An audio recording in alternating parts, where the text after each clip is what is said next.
I was like, this. I know. Well, we are live. Why are we waiting?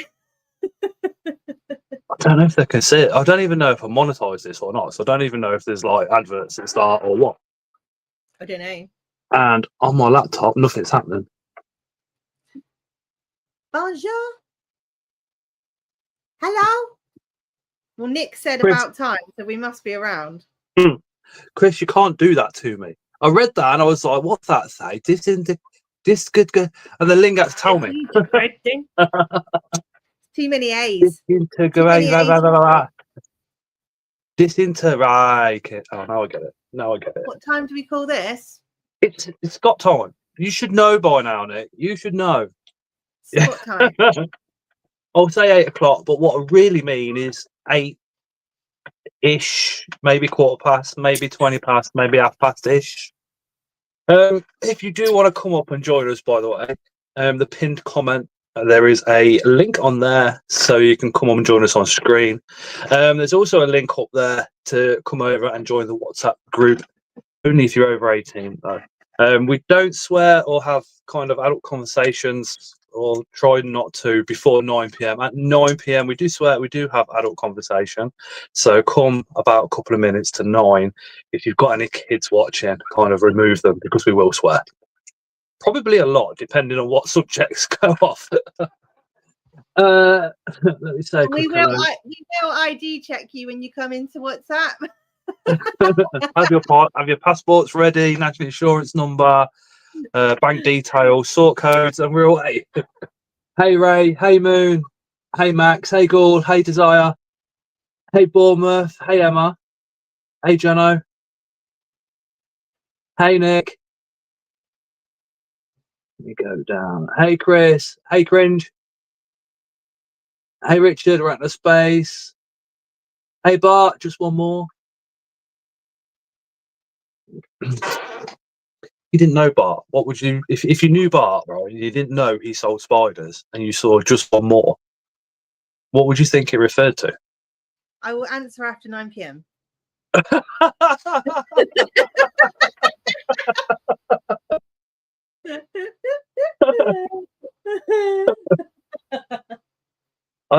don't know where Chris is. He's just doing his usual thing. So God knows. I did want to ask him if he'd been to this just one.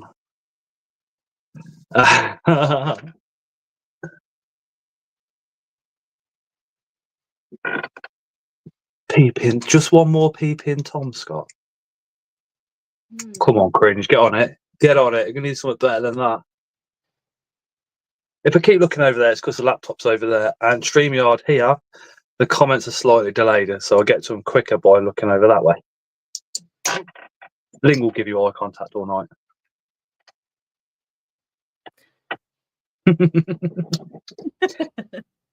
Anything interesting happened in the hobby recently? You know of, Ling? Any new discoveries? No. Anything renamed or named or described? I haven't actually looked. I've been preoccupied. I've done nothing with my life. Just one more pancake, says Nick. But says Ling's eyes contact. Yeah, I can't respond to that one until after 9 p.m. as well. Is it Pancake Day? Because everyone keeps talking about pancake, and I was like, I don't remember it being Pancake Day today. All day. Well, I didn't make the lads. Hey, Sergeant Spiders.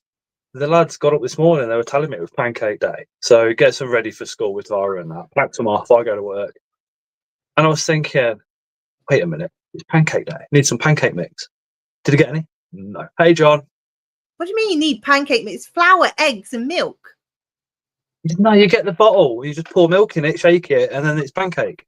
Make it.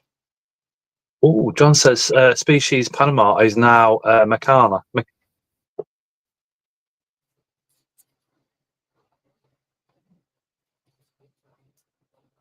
I can't pronounce it. Say it. How's it going, Panama? I think it's Macana. Macana. Or at least my brain says that. Although I used to make a bowl of pancake bits, and then I covered them with golden syrup. I made chips and pizza for the boys. Oh, and we had Swiss roll. We had some Swiss roll tonight. We had a pudding for a change. Say that word. Say that word. Which one? Say what John and Bart's just put in there. After 9 p.m, I'll attempt that. Put it back in at 9 p.m. so I can at least drop some swear words out while I'm trying. Because me, like a lot of others, struggle with the pronunciation of Latin. So before a video, if I can't say one of the Latin words very well, I always just message Lingo and help. I think the last one was the ocrity, which I still haven't done the video for, but the video is there, but I put it together. Hey, Jaden, you have the link, by the way. Just gentle elbow in you. The link is at the top, people. Come and join us. Come and join me. Join me and Scott.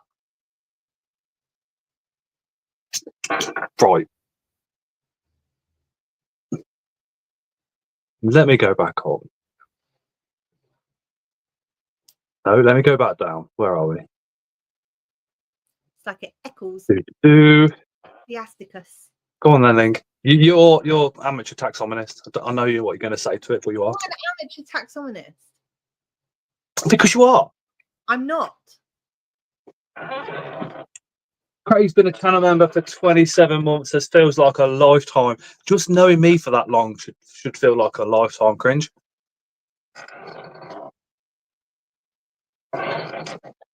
So how do you? I'll try and pronounce it right without swearing. So go. What's the S doing there? Go. Now Shinoculus. See, I would say it's a niche noculus macana. And I would say the Salmopaeus ecclesiasticus. Right. So I've obviously got a little bit of dyslexia going on, right? But I can't see how the first part of that word says niche.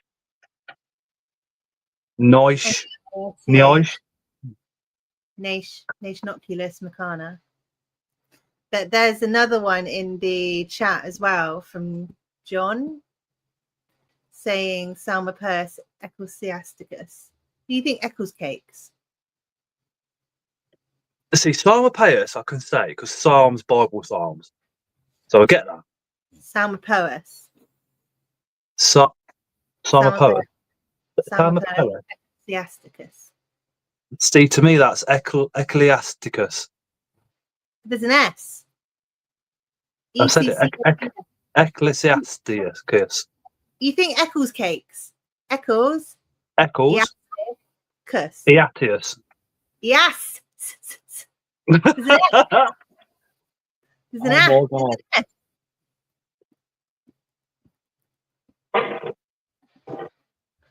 You just get it up so people can see what. Eccles asticus. Easticus. There's an I. Oh, I thought. Oh, Eccles iasticus. Ecclesiasticus. This is why I need voice notes. So when it comes to a video, I can actually pronounce. It takes me hours of literally playing Ling's voice and then me trying to pronounce it until I can get it. And then we do the video. So if you're watching this, do not ever think that I can just say these things straight off the top of my head because I cannot.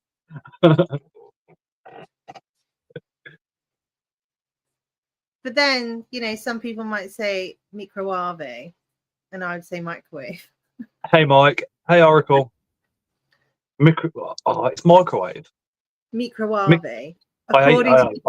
According to Julia Smith, it's microwave. Microwave. I think. Jono, no swearing until 9 p.m. No adult conversation until then. Richard said, I've just seen that Tarantula Cat has released a coffee blend and the Tarantula Cleft is already... What? Have one. Already so could open a pop-up cafe each invite shop. I would drink Tarantula Cats coffee.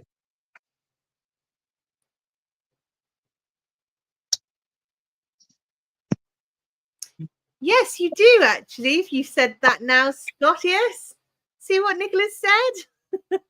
No, what? God, you need to put with thanks to Ling for. I'm pretty sure. I'm pretty sure Ling's tagged at the bottom. But yeah, I do. I do need to. On videos where I need the assistance. Was all those Chinese names that you were trying to say, and he's like reeling them off to you? That was areas in China, wasn't it? Where the ocratic come from? Ocratic. I was like, Ling, this is just how what do you how do you begin to pronounce these provinces, even if they are provinces, areas of China? I was like, wow. Was that you going to try and say them, Scott? Videos by the Mad Animal House. Hello, what on earth have I walked into? All sorts here, absolutely all sorts. Hey, Jade, you're right. Ah, here we go. Ecclesiastic. Where's the cleese come from, though? Ecclesiasticus. Ecclesiasticus. This is just You've one written of the Ecclesiasticus. Ecclesiasticus. Ecclesiasticus. It's wrong. I'm It's nearly wrong swore. the ending of that word is wrong already. She's put ecclesiastical when it's ecclesiasticus. But it's what we've been saying for years now, right? Andrew Smith said it, and I've repeated what he says thousands of times. If I'm talking about a spider to Ling, right, as long as Ling knows which spider we're talking about, it doesn't matter how you pronounce them, or if you can or you can't. You'll have no end of fun trying to pronounce these Latin names to somebody else. It's like, oh my god. I'm like, why didn't I just stick with common names all those years ago? It's so much easier. It's a curly hair. Brilliant. It's not easier. Trinidad Chevron. Brilliant. Scott, do you have a pink toe? Like literally, do you have a pink toe? I have 10. No, What I don't kind? have 8. I've got 8 and 2 big toes. What kind? No, I haven't got pink toes anymore, have I? I'm rebuilding from the devastation of heating. This is what I'm saying. Common names. How many pink toes are there? Oh, fucking knows. Exactly. So not sticking with common names is not great because I don't know what you want. Why you want? Why what? Why you want? That's it, Jaden. Say how you think it sounds. Because then if the other person can pronounce it, they know what you're on about anyway. And if they don't know what you're on about, they'll just say, show me a picture, Scott. What are you talking about? Bing. And that's when you put the common name in and 20 different spiders come up. You go, hold on, let me just scroll through to the one that I've got. Who asked me about job? Who asked me about the job? Bart did. Bart asked about the job. The job is going very well. Very well. Monday was kind of, I'd already met a couple of people that obviously work there and stuff like that. So Monday was a bit more like going around the actual depot, chatting to loads of the different workers there that work there, obviously. They're popping over to one of their other depots in Birmingham and checking that one out and just getting familiarised with people that work there, people that I'll be in contact with kind of a daily basis, as well as checking out the van, picking up the van, doing a bit of training. I've had some more training this morning. We went over work uniform, picked a load of that up today. Tomorrow I'm travelling to their third depot, which is all the metal hose stuff. So we're doing that tomorrow and going out on a couple of quotes. So I'm looking forward to it tomorrow.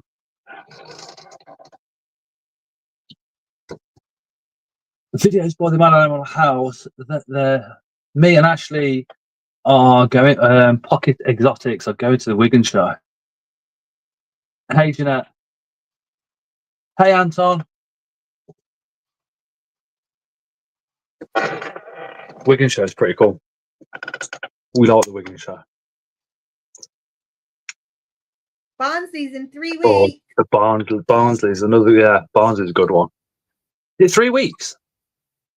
Mm. That was good the first year, good the second year, and it should be. Do you know who's doing talks at the Barnsley one this year?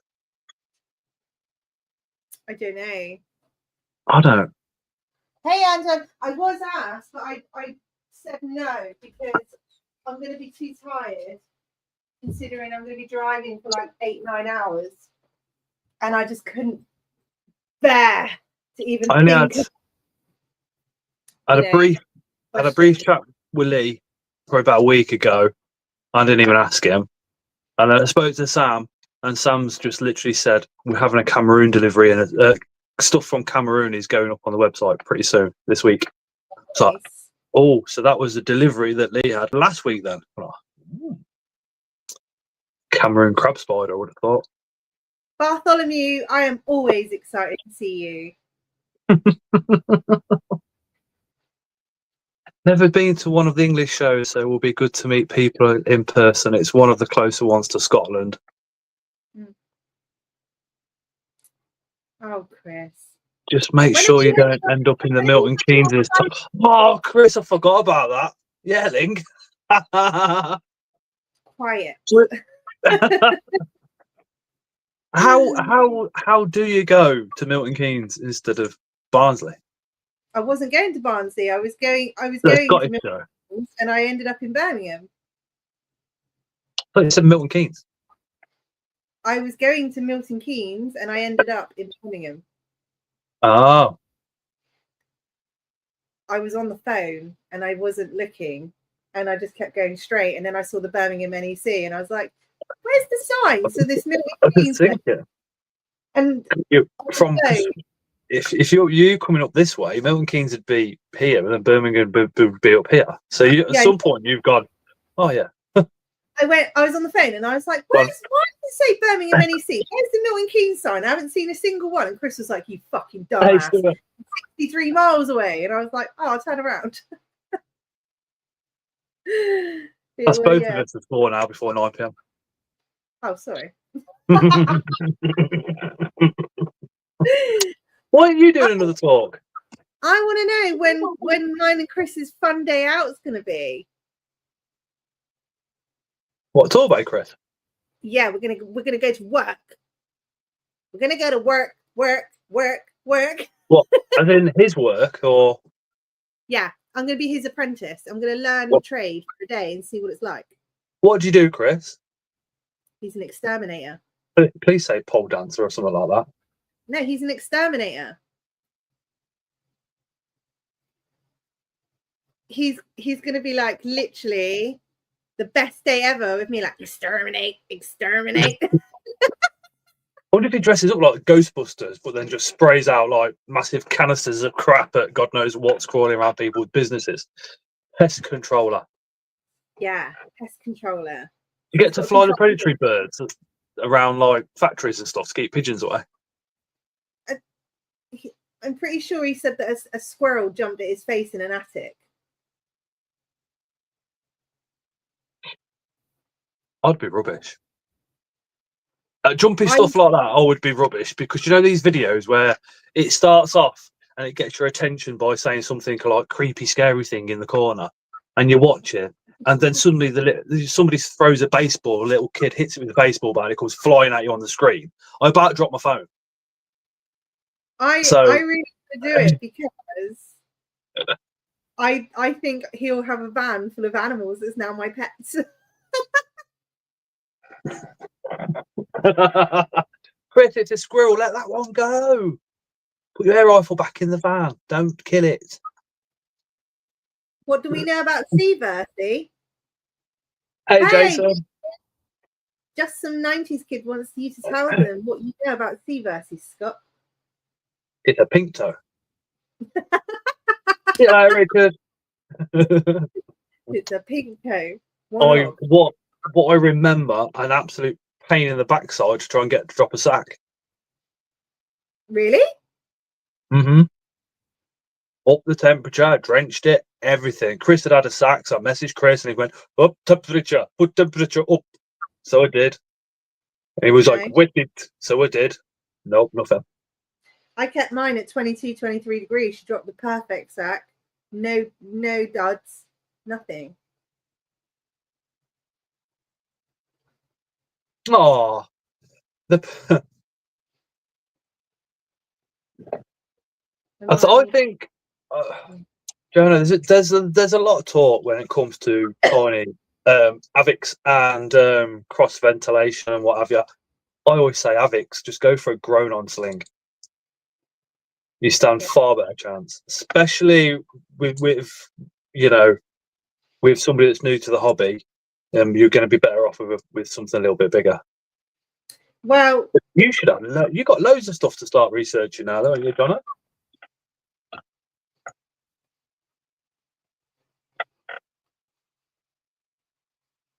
I think really when it comes to anybody that's new to the hobby, you want to go for something grown on, full stop. You don't get an calciatum or a HMAC as your first ever tarantula. Not great, man. One third one was OBT. Well, if you're scared of spiders, you won't even have a jumping spider, but the first spider you want to get is an S. calciatum. Was that person at the show? I'm going to say no. Just purely because of speed. And if you're not ready, you're not used to it, and you're petrified of spiders, I think you need to get used to the kind of movement of a tarantula before you start going with the supercalifragilisticexpialidocious ones that are super speedy. My pal got a curly hair as her first tarantula, and he was an absolute psycho. Yeah, some curly hairs can be very surprising. That'd be hobby form, right? Just come out, Laura. I would have thought so, but depends where they went for it, I suppose.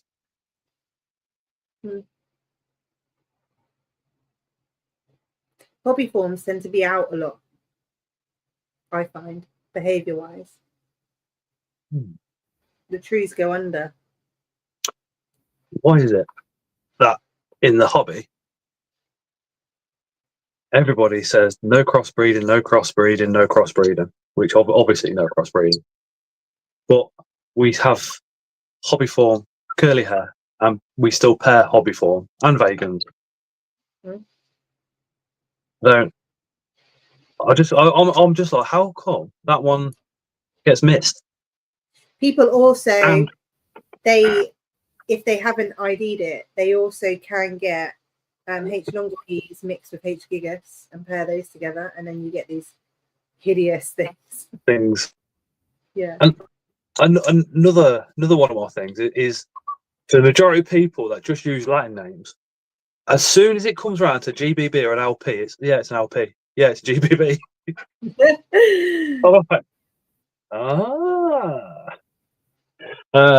Tarantula that gives me the most attitude is one of my Dominican purples. Brett poses just for looking at her. Actually gives me the most attitude. Well, I'll let Ling answer that one first because mine's a bit long. Is it? Yeah. What was your first spider and what got you into the hobby? Let's try. It was a Gramastola rosea, red colourform. She cost me 10 quid. And I got her in 2006. And I've never liked dogs and cats and stuff. I have a dog here, it's my son's. That's not really my cup of tea. I've always kept snakes and spiders and weird things. I think it's because as a child I used to poke them with a stick. But then when you're Chinese and Chinese family, you get they're everywhere. Like you eat them, you poke them, you play with them. So it's just culture, isn't it? It's just a different culture. That's all it is. And I just prefer them. They don't smell. They don't make noise. They don't actually need me in any form. They don't need me. They do not need me. They've been on this planet for 350 million years or more. They do not need me. I've been on this planet for a couple of 1,000 years, my species has. We do not know more than a spider knows. We are not caring for a spider than a spider can care for itself. The little spiders are all sitting there with the legs out the burrows, waiting for Ling to come with the tongs and the food, going, "Oh, here is God, here is God." But they don't need to. I don't feed mine regularly. I don't feed mine every week. I don't have a No, I Tuesday don't. to feed my spiders. I feed my spiders when I go. I don't think I fed them for a while. And then I'll come in and then I'll just chuck a load of food in. And I won't feed all of them either. I'll feed some of them and leave the other ones go a bit longer. Because for Sorial, they just won't be coming up all the time. They will not. And that's exactly what happens in the wild. And in the wild, where they they're don't from, go, "Oh, it's 9 p.m. on a Tuesday. Oh, yeah, here comes a cricket. Lovely." Yeah. And in the wild, where they're from, you need to think about the kind of habitat that they're in, the location, what kind of stuff would be scurrying about at what hours. I don't sleep. I'll go to bed at about 4 or 5 o'clock in the morning every night, every single night, and I'm up again at 8. So in the night, that's when I'll chuck food in because they are nocturnal. I don't chuck it in a day. It's not natural. And the sleep thing with Ling is very real. I thought I was bad going to sleep at like 2, half 2 in the morning, but I've had conversations with Ling at 2 o'clock in the morning. I've gone to sleep, messaged her when I've got up for work at 6:30, and she's replied straight away. Yeah. My first ones were an LP and a Calcodes, and they were given to me. And what happened was, I'd recently gone from, I was homeless and all the rest of it, got my little flat, got myself clean, and then I'd been in the flat and been clean probably for about 5 weeks when my mate's relative said, "I'm being kicked out of home. These 2 spiders are being left on my parents' drive. It's going to rain. They're going to die." I didn't know anything about spiders or anything at the time, so my mate was like, "You're weird. Do you want them?" I was like, "Yeah." So we went and got them. And I've always, similar to Ling, I've not. It's ADHD thinking again, and we don't tend to like what everybody else likes. So when all my mates at school were growing up talking about football, it bored me to death. I had David Attenborough's documentaries to watch when I got in. Do you know what I mean? And nature was always my thing, my go-to, my escapism. When I was a kid, my stepdad was a bit nasty to me. So every other weekend, I go to my grandparents. My granddad would always take me out into the fields, go for walks, talk about the birds, animals, and all that type of thing. So I was always very kind of animal aware. So when these 2 came to me, they were both. Do you know the exoterrors, the big tall arboreal exoterrors? The LP, an adult female, was in one of those with enough substrate just to cover the glass at the bottom of the enclosure, and that was it. And the Calcodes was in another arboreal setup, again with enough substrate just to cover the bottom. No water dishes. Neither of them done any webbing, and this lad had them a long time. And I was like, I looked, and I just thought, that's a big spider. And then I was thinking, he said this is how you keep them, and that's it. But I don't know, something inside said you need to look a bit more into this. So I did, and then obviously started finding out about the arachnoboards, got onto Facebook, started chatting to Steve Tompkins, Andrew Smith, Luke from Spar Spiders, who's made a huge impact in my hobby over the years, and his dad, and went from there and turned into an absolute obsession. So I kind of see it as I took when I got clean in the flat off the drugs, I kind of swapped one addiction for another. This addiction is a good addiction, financially just as crippling. Financially, it's like having a drug addiction. But yeah, that's how I got into them. And I don't know. It's not just when you start collecting tarantulas. It's not just collecting tarantulas, because you kind of meet a whole other bunch of weirdos which suddenly you connect with on every single level you can think of, and you go, I've like Ling's famous saying, I've found my people, and you literally do. We're a bunch of weirdos which don't really fit anywhere else apart from in the spider hobby. And some of us come to it a bit later on in life. Some of us get there quite early. But yeah, that's how I see it. I do collect people in my head. You are right, Bart. I have like a shelf full of people in my head. Hey Chris. Hey Rob. Hey Dave. Hey Nat. Nick said, so did spiders save you? They definitely give me security. Again, you know, when me and the wife first got together, she was like, "Well, you got 10 spiders, that's enough." And I sat her down, HMP. I sat the wife down, and she'll tell you about it. And I said, "Look, you know, if this relationship's going to work, you need to know a few things about me. In the past, I've been with females and what have you. They've bored me. I've had countless affairs, and it's always ended up in tears." I said, because I've not had something to calm my mind.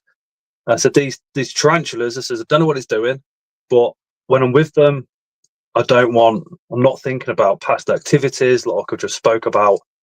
It just seems like everything falls into place from keeping spiders. I don't know how it works. I ain't got a clue. But I think it was a conversation with me and Ling. I actually probably about a year ago, maybe a bit more. The spiders don't do anything. They kind of, when you set them up correctly and all the rest of it, they just sit there. And I think because you're obsessed with them, you're watching them and they're not doing anything. I think the fact that they're not doing anything makes you not do anything, which then obviously calms your mind down. But then also, if you keep like we do, if you keep a few different species and you've got things to research, instead of having all negative thoughts flying around your head, they disappear because you're thinking, "Oh, I need to research this. I need to message Ling. I need to do a raffle for the raffle chat. Oh, I've got a live stream on Tuesday. I need to do this. Need to do that. I want to do that." And all this negativity disappears because you've filled your mind up with spiders, the spider world, and everybody in it. And I fucking love it. And it is a therapy. It's not just tarantulas. It's the whole community. That the community behind it, the spiders, everything that you do with them. That's the therapy. Yeah, even going down the reptile shop and chatting to the owner of the reptile shop about a couple of spiders that they've got there. You think they're overpriced. It's the whole lot. The whole lot. Ling's turned her microphone off because she farts. Every time she turns the mic off, she drops a big fart. What's that? It's Stanley showing off his motorbike because he's been out doing a photo shoot on himself. Yes, Stan. Yeah, that was pretty sick, to be fair. Very proud because he everything that he's got, he's worked himself. So he's bought himself a brand new motorbike out of his own money that he's worked for. So he's really proud of it. So he just goes out and takes photos of it. And he worked for his other bikes. He should be proud of himself. He's very proud of himself because I didn't buy anything for him and he's bought himself 2 motorbikes. So he's doing good. He's a good lad. A good lad. From what you say about him, he is a real good lad. Yeah, he is. And he's lucky enough to live in Cornwall because if he was in Coventry speeding around, you get police on every corner. We get average speed checks here, there, and everywhere. We want to get out. We don't want to be down here. He wants out. He wants to move up. Not up your way, though. We don't want to go up your way. Cheers, Jonah.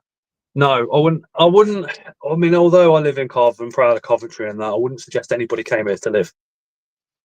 I wouldn't live there. I mean, I don't want to tempt fate because where we were was rough. This, where we are now, is like it's like a shortcut between other main roads. And at the moment, for the last 10 or 11 months we've been here, it's been quiet. And I don't want to tempt fate, so I'll touch wood by saying that it's been all right. When you say that this community, this hobby is very therapeutic, is it?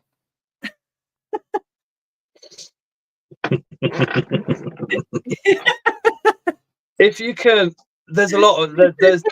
Oh, we've got 10 minutes before we can swear. So there's a lot of horse manure comments on Facebook that I see.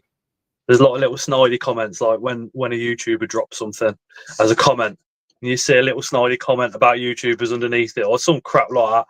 That's the only bit of the hobby that I don't like. But I'm pretty good at going, write what you want, don't bother me, and move on.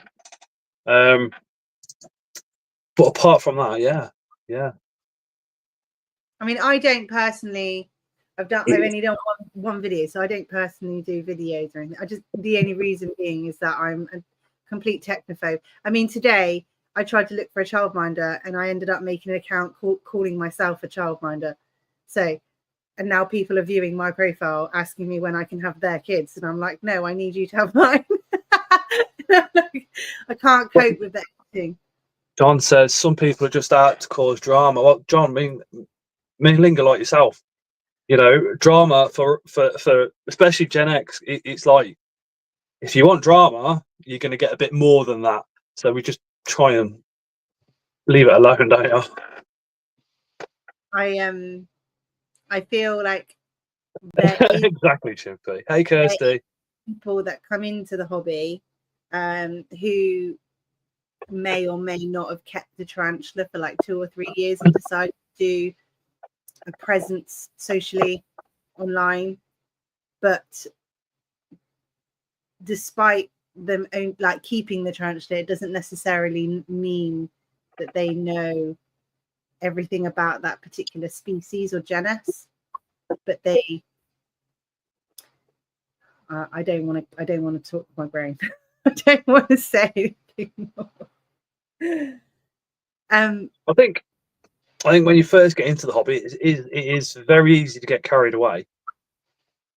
But I think if you're going to give advice, then you need to know what you're talking about.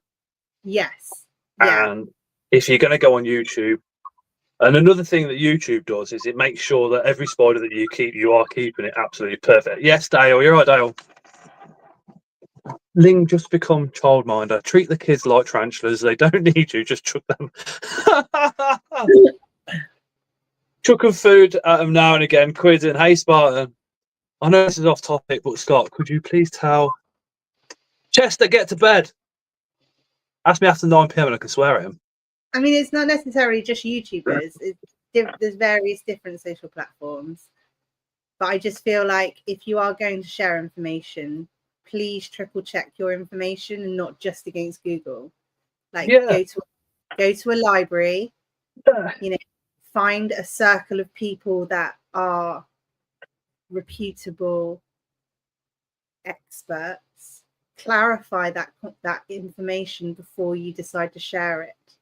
Make sure you cross-reference what you've read to other materials to ensure that you're not contradicting yourself halfway through what you're saying. There's a lot of little things that some of us will pick up on that others won't, and they will take it as gospel, and then unfortunately you'll find them a week later complaining that there's something wrong with their spider because they've taken on the wrong advice accidentally thinking that it's correct. I just think that you need to be really meticulous in what you're saying to people. John Jonas says, so far, ask Google, Scott, and others in chat. Ask more than that. Ask more than that. Ask every single person. That's what we do. And when it comes to YouTube, don't just watch, like, I'll use myself, right? I'll say, look, Ling's just got into the hobby. She only watches me. That's incorrect. What Ling needs to do is to watch every single person and get all the positive information from all the channels. I've always said that. There might be something going on. Yeah, so I'm watching Scott's video and then I start watching other people's videos and I'm like, oh yeah, Scott had a wandering spider, but this person does it a little bit differently. Think in your brain, take notes if you have to, cross-reference it of what you're learning, because it could be contradictive. And if it's contradictive, then that means you need to now find a third way of finding out which one you want to go with, because it could be that Scott does it a certain way due to the humidity and temperatures of where he is, and somebody else does it a different way because of where they are. They could be closer to the sea where the air is saltier. You need to find a middle ground for yourself. He likes it salty. That's so Look, she's rude. blushing. Fuck. Hey, DMC. It's not I think even none. I think another. It's not even yet. It's 7 minutes. I think another part of the hobby is it's very easy to get into the, is it like niche or the routine of going, I'm only going to have glass enclosures, or I can only buy this type of enclosure or that type of enclosure. I've got tons of these plastic enclosures and Barraplast. Your spider does not give two hoots what enclosure they're in, as long as their perimeters are met. And that's what we're all in it for, is to make better environments for our spiders. So always remember that as well, because when I first started, I thought it was all about Exoterra. And I wasted a lot of money, even on second-hand Exoterras, which, to be honest, I've probably got a handful of them left now. But the plastic stuff, especially for holding humidity, is really brilliant. You know, I think the posher enclosures, we get right them. amount of substrate. We're not And trying to please ourselves when we get enclosures. We need to please the spider first. You want to have the right amount of substrate and the right substrate for your genus species as well. And that's why I've gone back to non-ethical use of Irish peat moss, because when it comes to burrowing spiders, it's bloody brilliant. And yes, it's unethical to use it, but with Irish peat moss, what's going on now is they've stopped mining for it or digging up the Irish countryside for it for public use. So what's on Amazon is what's left. So as far as I'm concerned, it's just going to sit there anyway unless we get it, and we're not creating a market for it, because the market has now, well, the supply to that market now has been cut off. I feel like a weather woman. Up here in the north, you will find boreals. Up here in the north, you find arboreals, and as we go down, you will find that the species will start to lower themselves into the temperatures that's required to drop. That's a good rule of thumb. Bottom shelf for your burrowers, and then slowly go up. Because if you think like Lingaz there, what does heat do? Highs. Oh, I can't do that.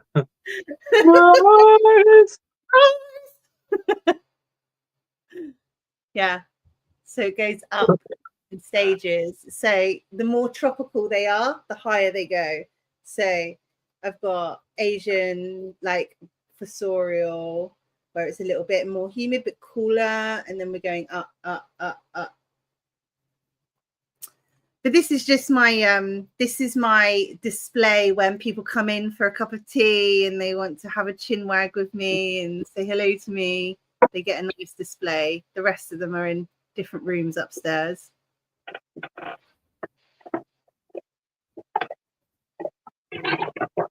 I said to Tara, so you can move some of your iPod collection into the shed. And she said about the temperature. And I went, but down on the floor, it's actually quite cool. And I said, it's only like waist and hot where the heat really holds. To the point where I've got like a little desk, I say a little desk fan. You know, those little, like, I think they're like a 6-inch USB fan. Got one of them now to try and just move the air a little bit. At the top, Chimpy, we've got Pia Mania, we've got T Rasty, we've got P Metallica, we've got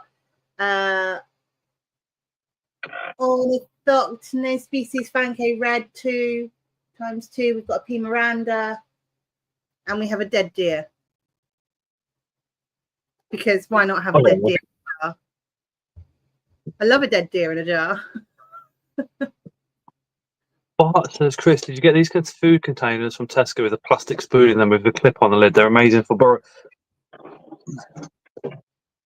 Here's one. This is a controversial enclosure. Because everybody goes, there's not enough room for it to burrow. Yes, there is. As it gets bigger, there'll be another one. Stop.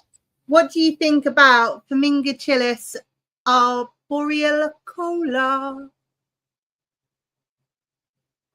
Borneo Beautiful black. spider. Borneo black. What do you think? Beautiful spider. Very fast. Again,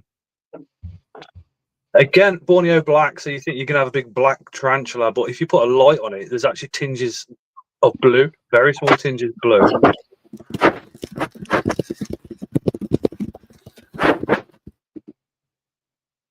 Yes, but I have a female T-Rasty and I also have a juvie male T-Rasty, which I'm hoping will grow very nicely if I feed him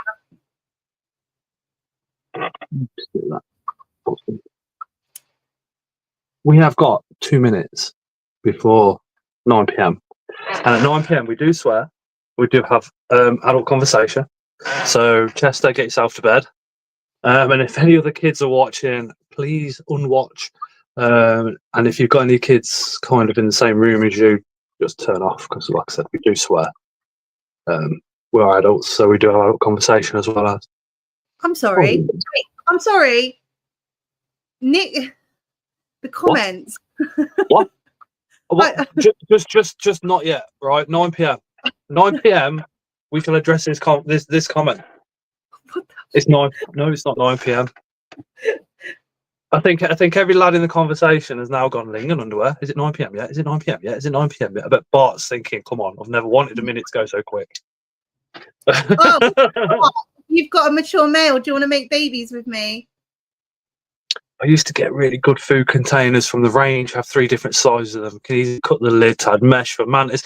The thing about the plastic stuff, right, is you do exactly that. You cut holes in it and you adjust it to however you want. You end up going and getting a soldering iron and making holes and making the front room stink of plastic and getting in trouble with the other half for doing so. I absolutely love it. It's 9 p.m. We do swear. We will now have adult conversation and such like. So if you haven't got any kids in with you and they hear us swearing and repeat it, it's your own fault. Now we can go a little bit naughty. Nick says, I saw underwear on Facebook today and made me think of Link. Is that bad? What kind of underwear was it? Were you imagining Link in this underwear? Dan says adult time. What kind of underwear was it? Was it like Bridget Jones, massive underwear, or was it nice? TMC, the Rangers quality. It just says I've got 2 mature male Rasta here, Link. I need them. Is that to do with the underwear or? Does anyone want to make babies with me? Hey, Leah.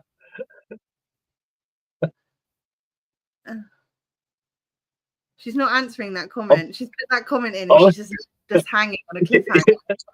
She dropped the comment and they disappeared. Yeah. Well, try changing the subject. Sorry, Nick. Come on. We need the full-on explanation now. It's past 9. Yeah, and I want to know what kind of pants they were. Were they full-on Bridget Joneses? Yeah, that's what I'm thinking. I'm thinking that they're like massive, great big apple. Massive thing. John's got mature male Rusty too. It was bit a older. thong made of taxidermy rats. Oh my god! Hold on. So you got a thong made of rat to cover the rat? And Leah's just popping in because she's in the bath. That's so gross. That is rats to cover the rat. That is. Why would anyone make that? Does the tail go up your crack? Hi Tina. Tina says hello from the US. The feeling of the tail is very weird, isn't it? So imagine that up your crack. Well, it was a thong made from dead rats. Oh my Never god! saw the taxidermy rat. Was it made by the guy that does the little rat pencil cases with their pencil sharpeners up the rat's bum? I need to try and find a picture of these. If you find it, just make sure if you put it on the screen that it's acceptable for YouTube. Make sure everything's covered, if you know what I mean. I'm sending it to you. Oh God! It's even Ling will Gucci. message you when you went for. It's even got Gucci logo on it. They're Gucci. Have you sent it over on Facebook? No, to you on Messenger. They're Gucci. Well, I think my laptop's older than me, so give it half an hour and I'll get it. Oh my god. Mate, the rat pencil case was just. Apparently, it's they're all ethnically sourced because it's all frozen rats or something that it uses. Yeah, that can be shown. What the?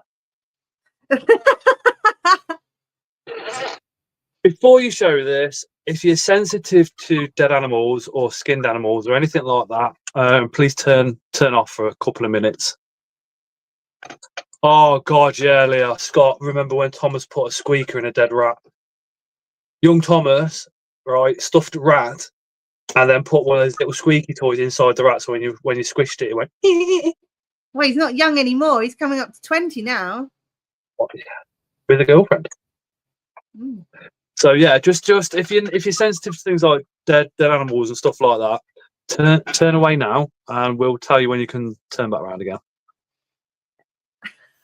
Am I showing it? Yeah. We are past the watershed, Jono, but warning's a warning. They are Gucci though. They've got Gucci. They got the Gucci logo on them. Maybe it was made by the guy that turned his dead cat into a working helicopter. I mean, Torbay is the expert in this subject. What do you think of them, Chris?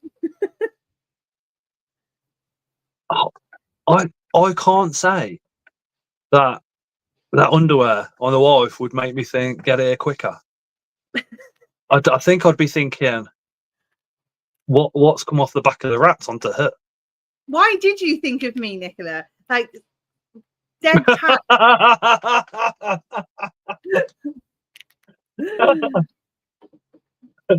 can't say that.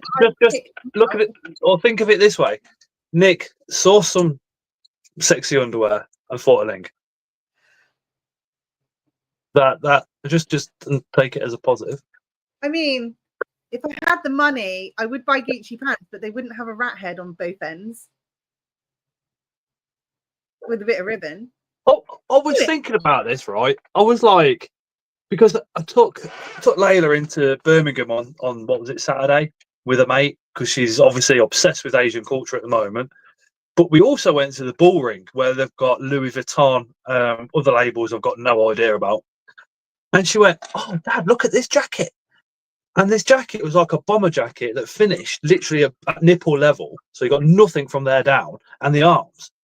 And I said to her, actually, that's not too bad, thinking it'd be about 50 quid. I said, how much is it? Bearing in mind, it was a make I've never, ever heard of. £1.50. I was like, I thought even if you won the lottery, surely you wouldn't spend that much on half a jacket. Look what Chris has said about the rats. The skin on the tail will come off after 4 days of being dead. Dead things made me think of Ling, says Nick. Can you imagine having the tail up your ass as the thong bit, and like literally it's been, you haven't worn them. Could you imagine? Like the 4th day, AJ. All of a sudden, all of the skin is still stuck up there, like rolls of toilet paper that gets stuck there. Did you see that meme about rolls of toilet paper? I sent it to you. That man. Yeah, it was you. You sent it. Could you imagine taking that thong off and then like you're walking around the house and then you go to take it off again because the skin's all attached to your ass, so you still think you're wearing it? So gross. I take that as a compliment, though, Nick. Dead things make you think of me. I love that. Or could you imagine wearing one and then you meet your dream other half and they take it off and then bits of the rat are still stuck to you and they think it's parts of you that are falling off.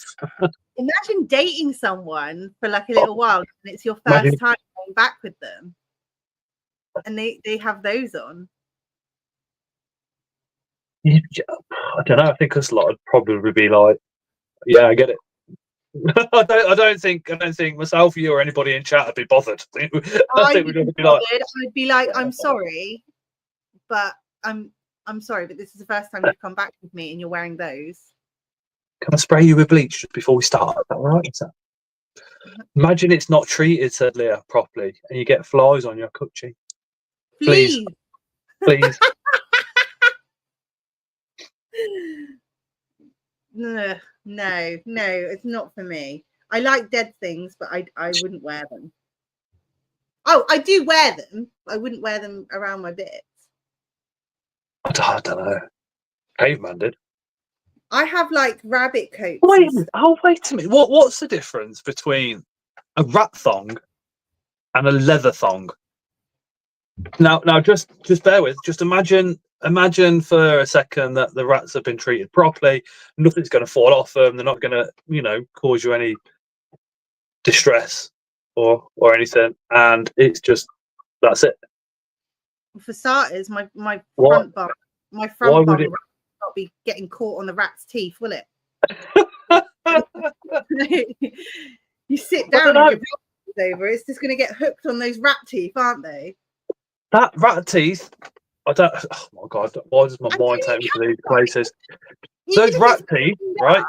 Those rat teeth could be like the string of the bit that you use. Put a little knot on it. Put it through the two teeth on the rat, so you know exactly where the string is every time. What happens if you accidentally like cut yourself on the rat's teeth, like your hand or something? Can you catch something?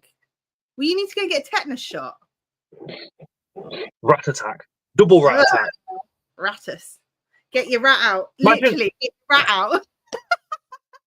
Get your rat out, so you just throw the thongs at the person. Yeah.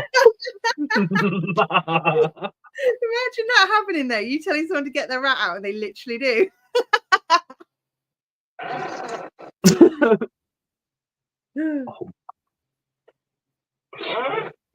If you found it funny, drop a like. If you hate me, my God, drop you a would dislike. actually get Wales disease. Wheels disease. Spell it. That, no, you couldn't, could you? Wheels disease is from rat piss. You mainly get it from stagnant water and canal water. And the problem with Wells disease is it starts off as just normal symptoms of the flu, so you don't actually know that you've got it. Hey Phil, what have I stumbled into? Wow, Phil, you've stumbled into somebody somebody who saw a pair of taxidized rat thongs and thought of me, and we discussed what they could feel like on your butt. But they actually have a head on them, so it's a bit gross. I was in the saliva as well. Ugh. Oh wow! So you can actually catch disease. Wow, I didn't know. That must be like new research, because I mean, this is, oh god, I'm 46, so this is like in my teen years. I was like a level 1 canoe instructor, and we did a lot of stuff on Wells disease, and back then it was literally just from the piss. So imagine going to like the doctors and saying, "Can you catch me down there?" Oh, you have something you can catch from a rat. Nice. Oh Dan, there's rats in the bedroom. There's a rat in my kitchen. What am I gonna do? Chimpy, rat spit to her on that. Hock Wells disease on it. That's what the rat will be saying. This is another reason why I have spiders and not furry animals. They just carry so much gunk. Fleas, ticks, skin disease, bad breath. Like, go away. No. Oh, dogs are bad breath. No, cats. Cats when they've been eating fishy stuff. Oh God. Dog breath cats. No, cats, right? I'm gonna really upset the cat people. Cats, right? When you go around somebody's house and one of their cats comes walking on you, and you've got to go, yeah, I love cats, it's nice. Where really you just want to go away. Have it back. And then you stroke the cat, and what do? They curl up on you even more. Then they go rubbing around you like this, and you're going, no, they're putting their scent on you, aren't they? And the owner's looking at you like that, so you're like, yeah, I love cats, it's lovely. I mean, don't get me wrong, I'd never see anything bad happen to a cat. I'm just not a cat person.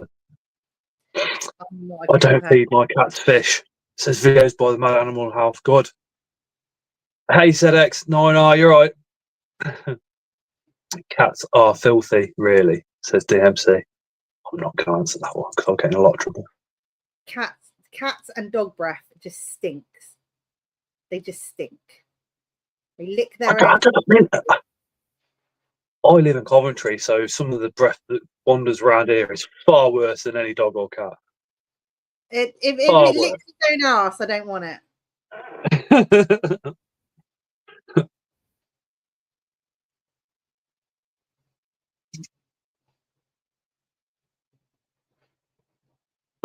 That's it. Just got a notification. I can't get some. I can't get those to come up. But if you could send those pictures to Ling, we could then get them up. But Who sent them? oh my god! I hope that was ethically sourced. All what happened, right, is I got a couple of messages, a picture message on Facebook, and then it said turtle head butt plug. And I got sent a picture of a butt plug with the turtle's head like glued onto the top. It's not a real turtle's head, is it? Yeah. I'd like to think not, but if it is, I'd like to think it was, passed away from natural causes. But could you imagine a turtle head on the end of a butt plug? So when you bent over, it looked like the turtle head was actually. Oh dear.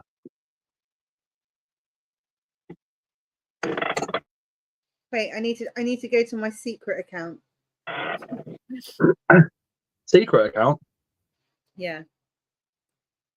It's not secret anymore. We drop your OnlyFans link out all over the internet. Shh. It's for very prestigious people only.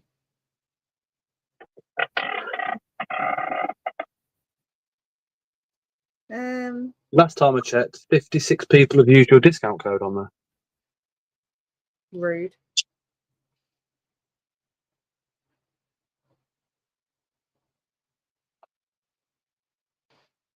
Why is it that if I load up the live, right, the YouTube on YouTube, and I put it on, it comes up and it asks me if I want to become a channel member of my own channel?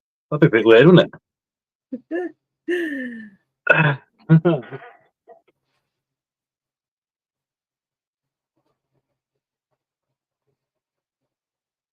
That is the Tara's Army logo. She wants to come on a few lives in the future, so I've got to rearrange this shed somehow so I can get an extra chair. I don't know how it's going to work. Get a bench. I ain't got room. Make one. Make a tiny love seat. Then the live wouldn't happen. Well, no, it would. We'd just be 3 minutes late. Oh, no, Leah. Has anybody got any spider or invert questions? Drop them into the comments. If you want to. Oh my god. That's the turtle head butt plug. It is a real turtle. Well, like I said, I hope it was, hope it died of natural causes and not to become a butt plug. Well, it would have been turtle soup, wouldn't it? Depending on where it is in the world, yeah. Well, judging by the way it's glued, it looks like it's Timu or somewhere, so it's like my area, isn't it?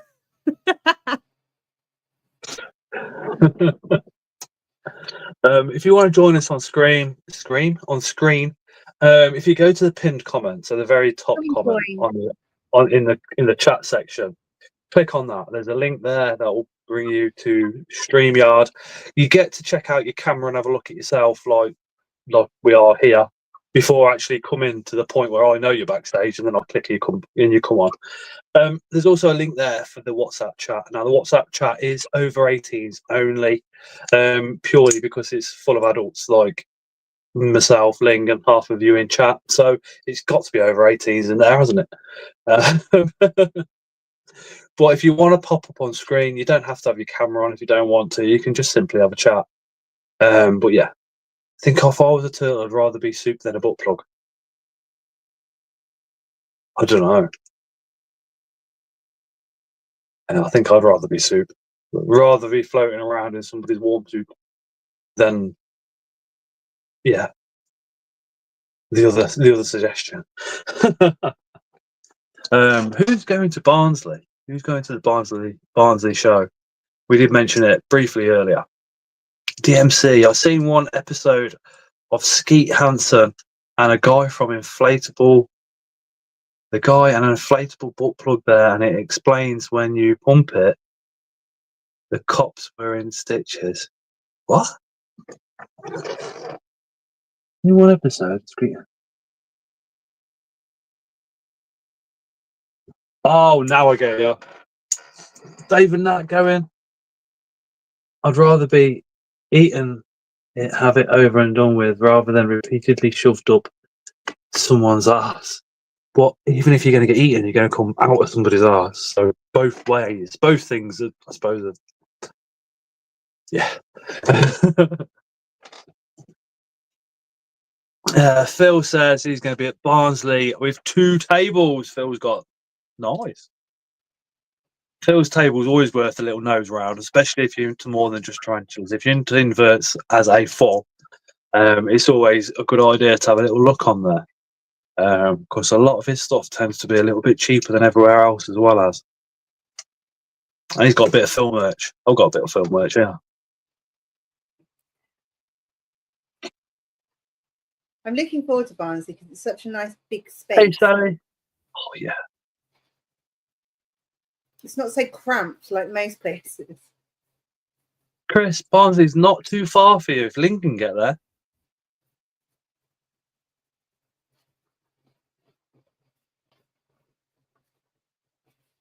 I'm further away than Chris is. Well, pull in and just grab him and then carry on driving. I can't. And just say to Rad, we've got a new worker. I'm not staying with the team. It's Barnsley. It's right next to Tim and Steve's houses, so they're staying at home. And we're all kind of crashing at each other's places. I think Steve's would be deadly because of all the tattoo equipment. But don't go via places on the wrong motorway. I just don't. I refuse to pay to leave my county, so I don't go that road. Are we going to the Bournemouth show? Where's that? Yeah, Which one's I that? do. Well, I think I do, and I think Ling does as well, which is basically sees BTS, all the invert shows. Ling goes Glasgow, I don't. But then also Middlehall show because it's Phil's show and it's bloody brilliant. And that is about it. I'd like to go. Still 11 or 12 shows a year. I want to go to that one. I haven't been to Phil's show yet, but they do look really good. I might go this year.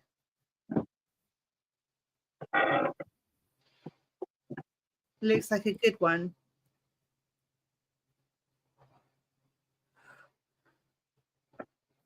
It's in November, isn't it? Or October?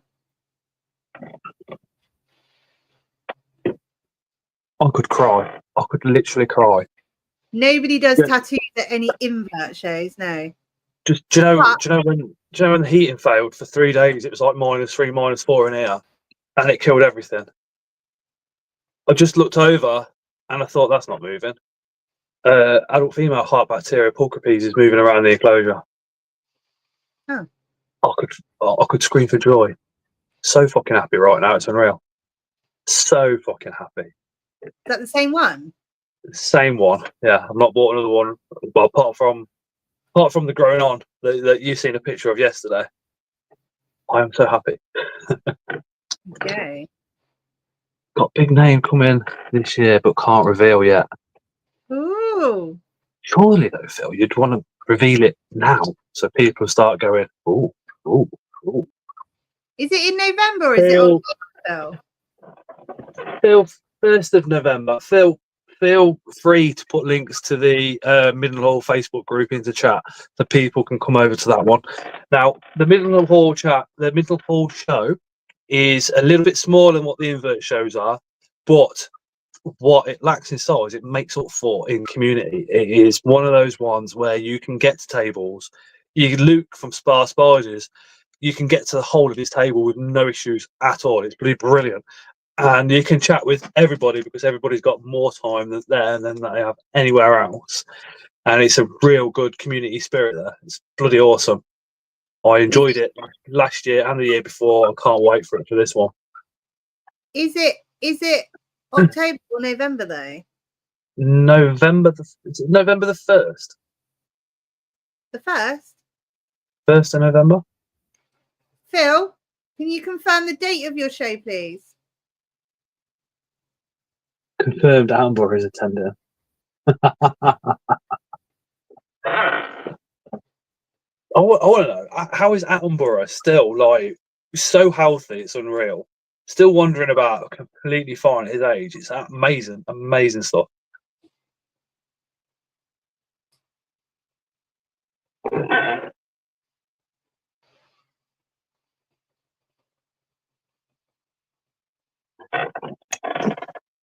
My species, Euthalia species green femur survived as well.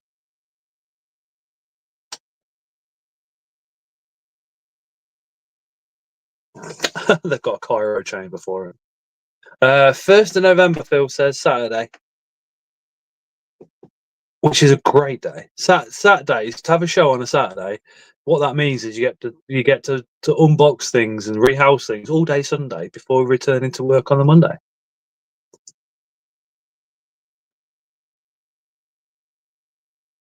He must have been keeping secrets in Africa during his trips. Oh, DMC, what was the program? What was that? What was the series with the it was set in Victorian times. Oh, what was it now? About the tea trade, wasn't it? Just reminded me of it completely, and I forgot what it's called. It's got the actress that does the actor that does all the judo. What are you talking about? Sorry.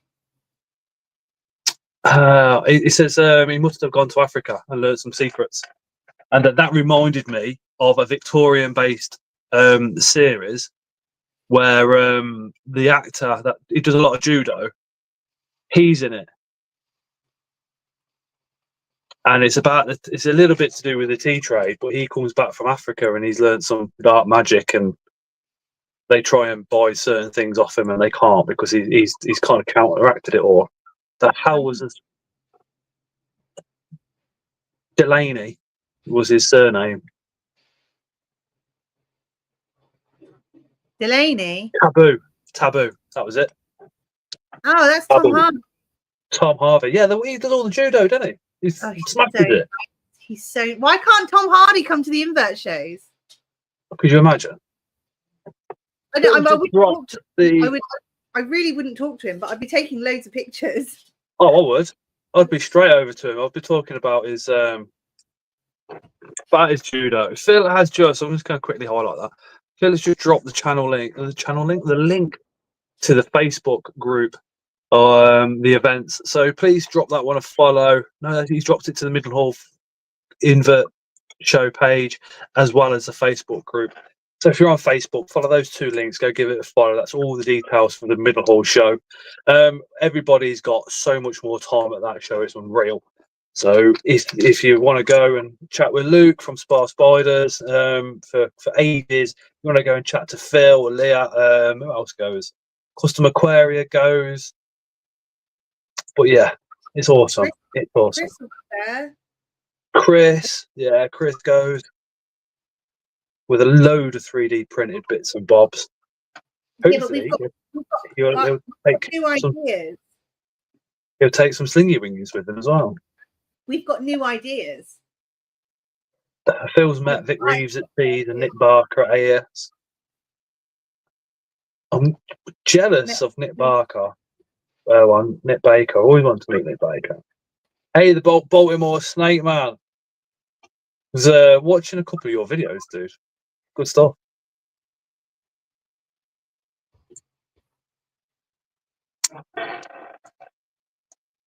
Yeah. I need to work out how far away it is. Well, Midnall from you? Yeah. It's a good trek. It's a good trek. I think I'd go to Chris's and then go there.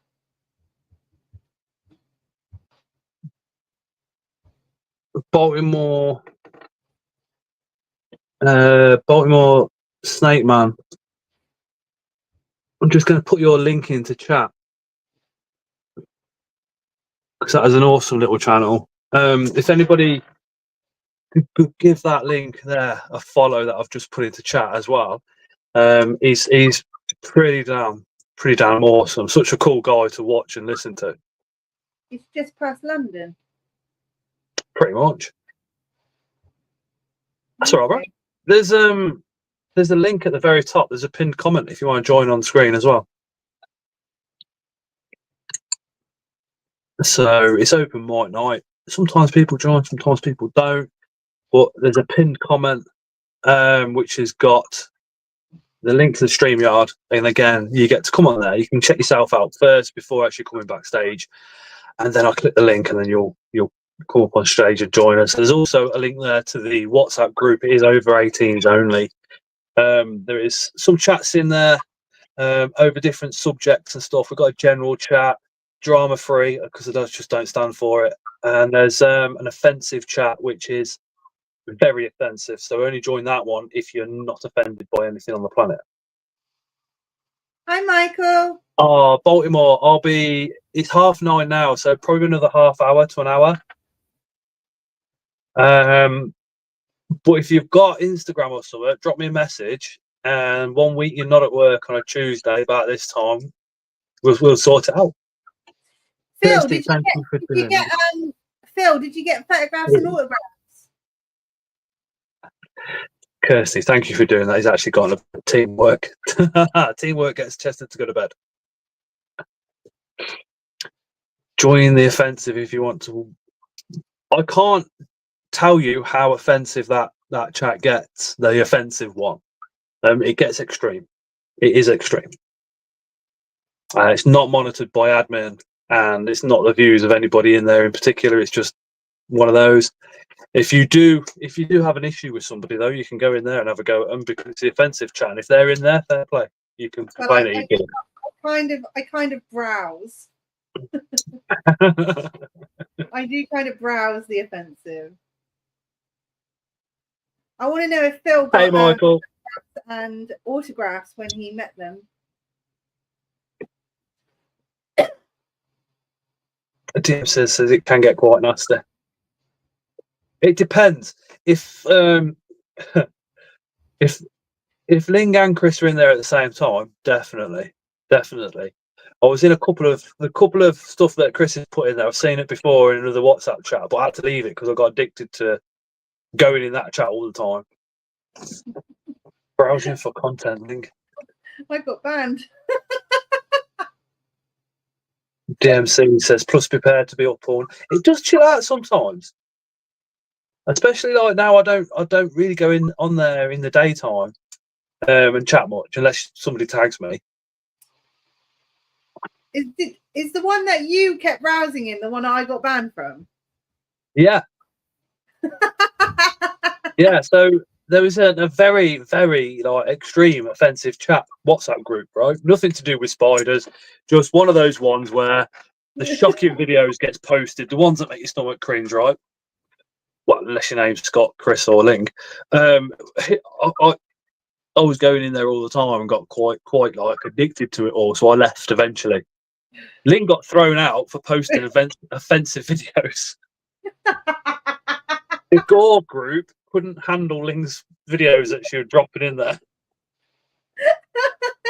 I got banned for being offensive in an offensive group.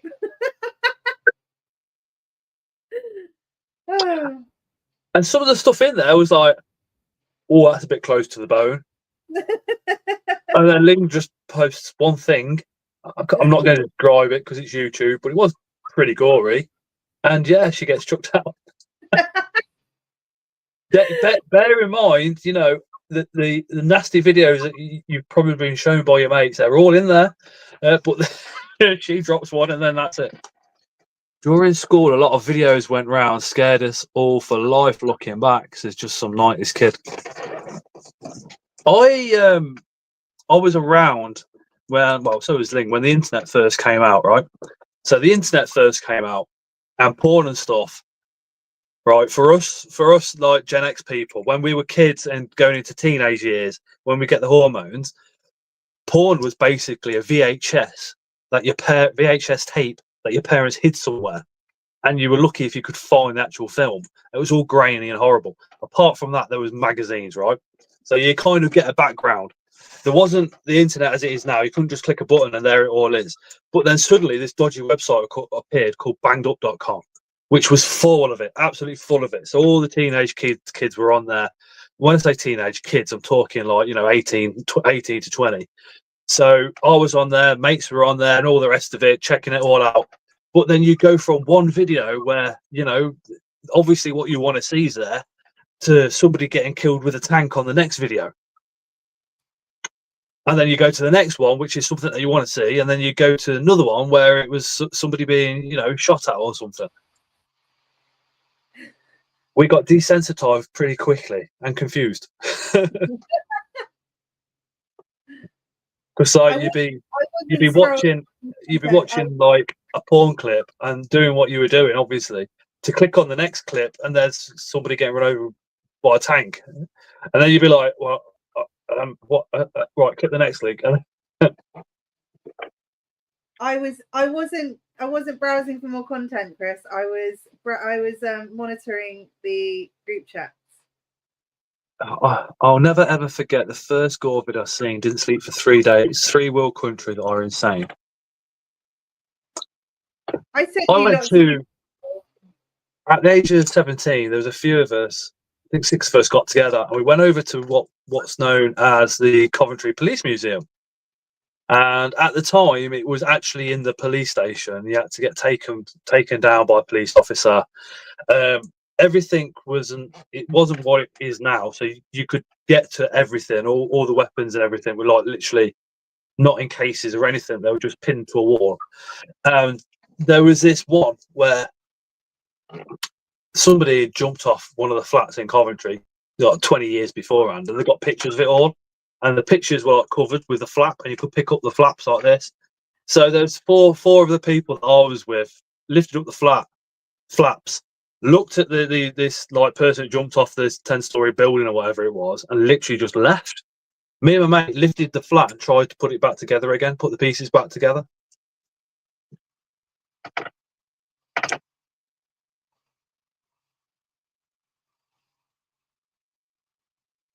Oh my god, 90s kid.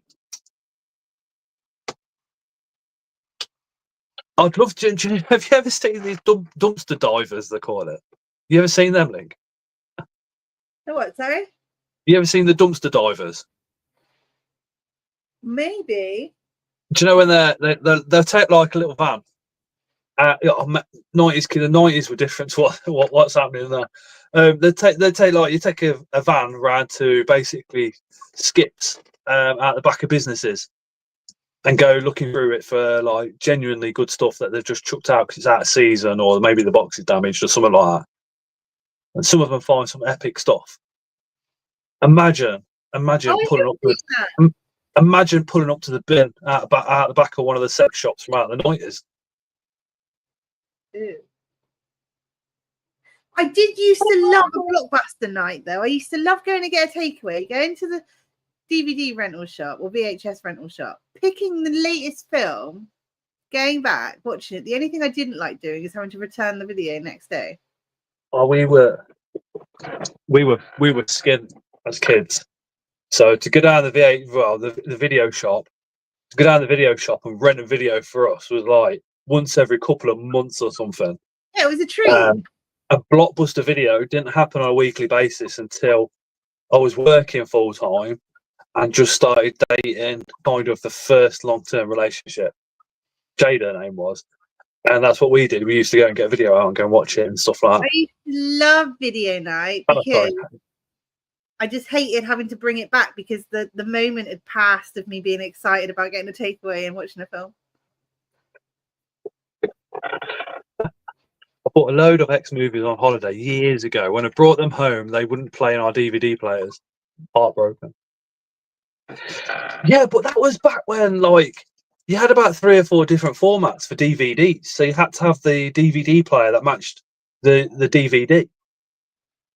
So you had PAL, you had the US, yeah, Europe ones were different again. You used to tape out the VHS and replace it with a cartoon.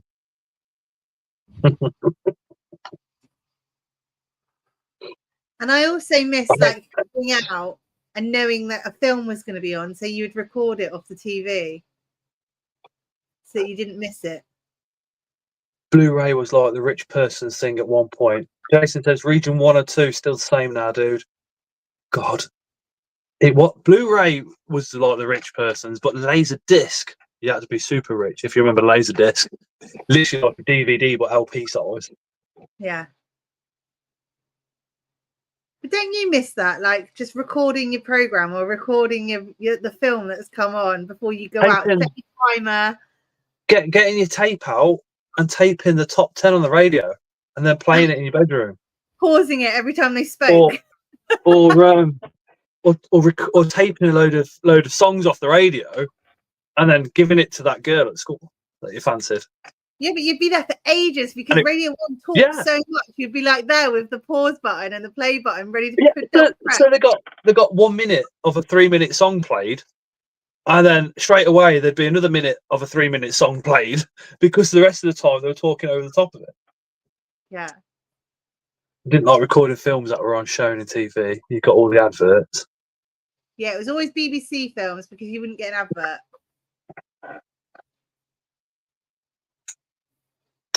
Little TV with the tape section at the bottom. They were quite new. They were quite new though. We had a TV in the front room, which no remote control, no buttons on the actual TV. You had to get up off your ass, go to the TV, and you had a dial, and you'd spin it and you'd tune it into the next channel. And the way we went to get one with a remote control was my dad phoned the insurance and told him he spilled coffee on it. So he got a new TV, and they didn't come out and check. So that TV then became mine and my brother's TV in our bedroom. Those TVs were heavy, weren't they? They were big, bulky things. And to plug in the Commodore C64 or the ZX Spectrum 128K or the 48K, it was onto the AV leads at the back or the SCART lead, or you'd unplug the aerial and plug whatever device you got in. Sometimes that aerial was absolutely fucked. So you'd be there with your teeth squishing it to get it back in again, and turning it, and then you get the actual picture up.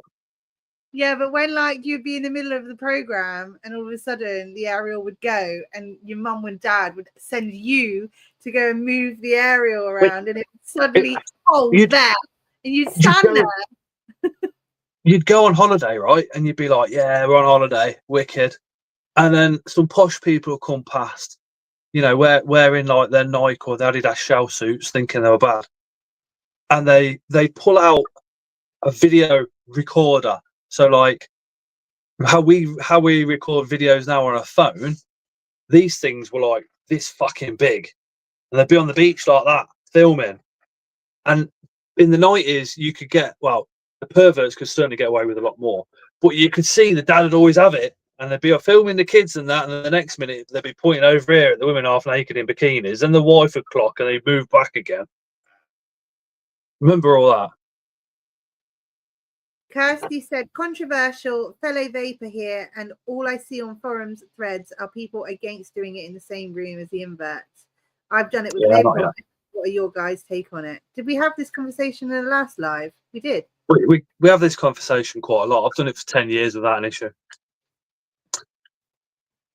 I've not smoked around my spiders ever, because I've not smoked in the house, but I've always vaped.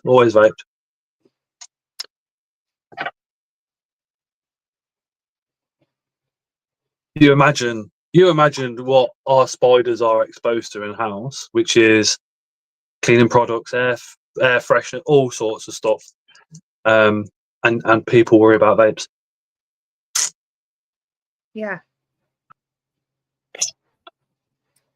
I do my nails I do my nails. I clean around my house with all the doors open. I dye my hair. I haven't done that in a long time. You can see my grey hairs now. Where's the majority of your house spiders? The majority of the house spiders live in the bathroom, where you got all your bleach and your chemicals, and they live under your sink in the kitchen, where again you've got a load of chemicals and stuff, and they're fine. Always wondered if nicotine has an effect on arachnids. Stuart, I've always been led to believe, now I haven't researched this 100%, so do not take my word as gospel, but when it comes to a vape, apparently the nicotine that comes out, you do absorb it all into your body, so you just blow out the fumes, not any nicotine. I don't know if that's true or not. If it is, then that explains why I want to find.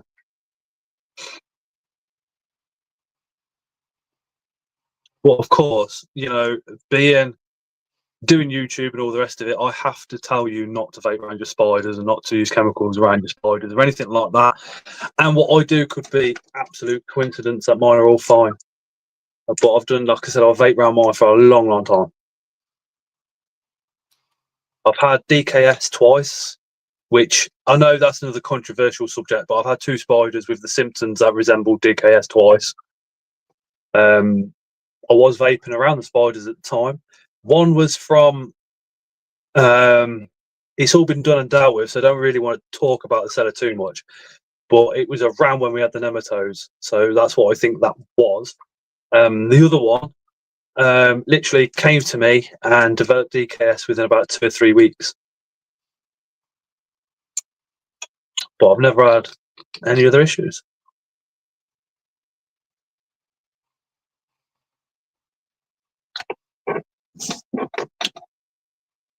I voiced my opinion on that subject in, I think it was the week before last live. Feel free to do it again, Ling-a-ding. No. How about you watch back to his live, and then if you like it, you can like his video.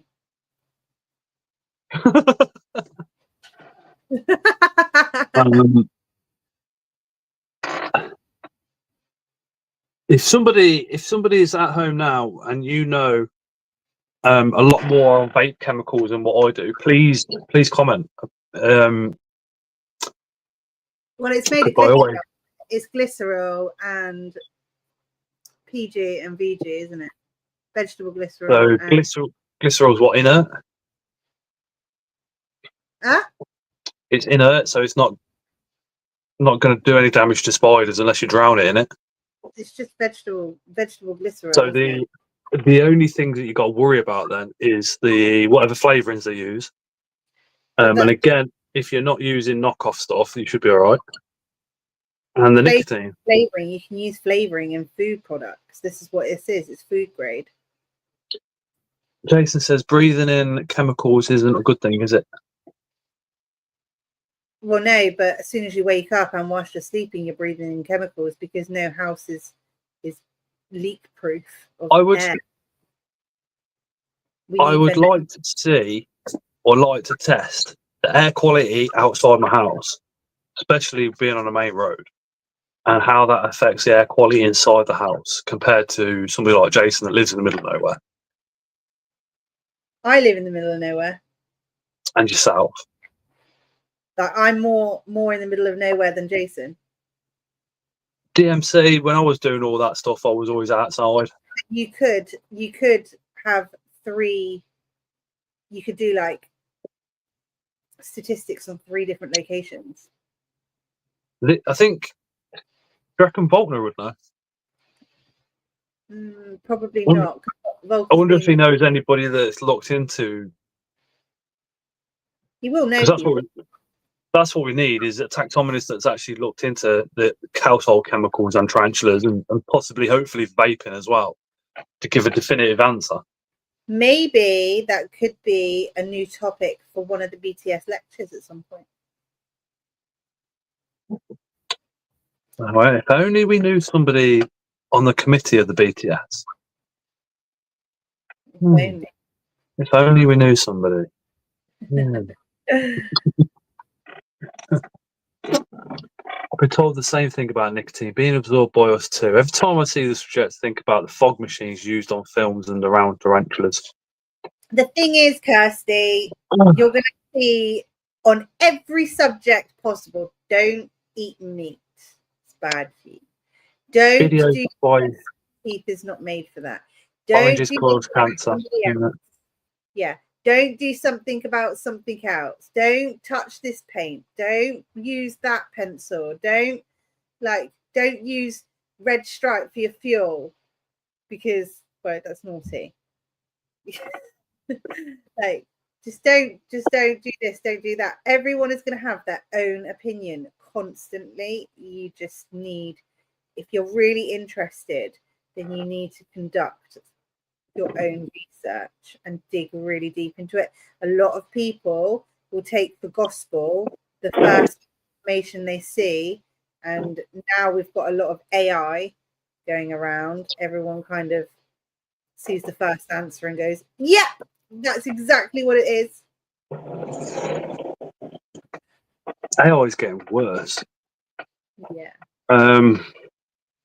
Chris said, like I said in the WhatsApp group, when I'm treating anything like bed bugs, German cockroaches, etc.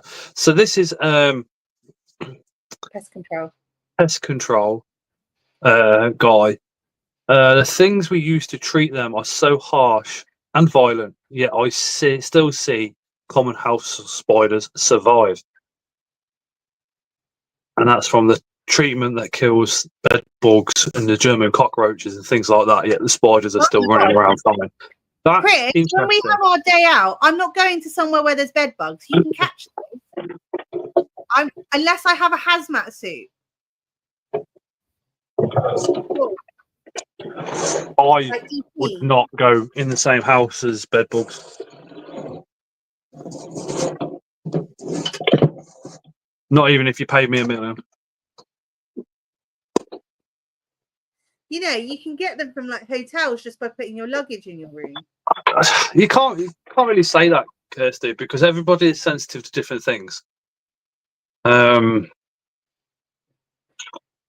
Yeah, I want to look like someone out of ET at the end. You know, when they catch him, I want to look like one of those people.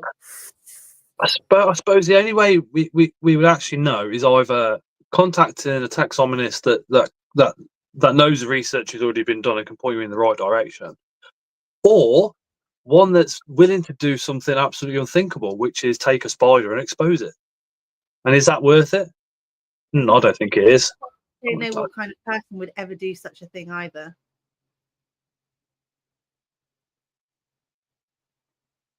What, 60 degrees kills bed bugs? Yeah. Yeah, me and a hazmat suit. If I've seen Tara do one more 30 degree or 40 degree, I'm having a go. I always wash everything on 60. I can't stand it. I have to do my work gear on 60, otherwise it's just never going to get clean.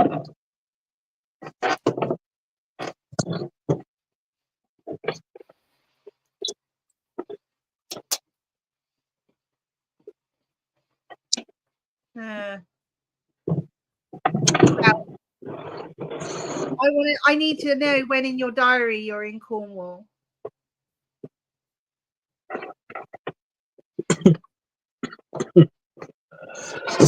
How far do you live away from you? Document our day. I want to make a little vlog of it. Day out with Torbay Chris. No. Here's me and Torbay Chris killing things. No, we're not killing things. We're removing. We are pest control. We are controlling a situation. Dan says Claire must ball wash my clothes because they suddenly don't fit anymore.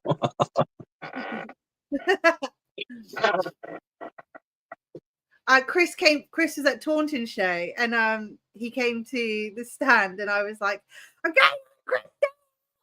I was so excited.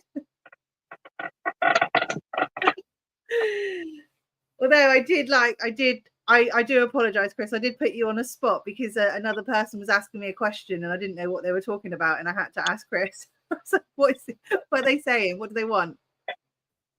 What are the locals like in Cornwall? Where are you coming from? Depends where you're coming from. They like bowling. We don't have a bowling alley. No, grass bowls. What's that?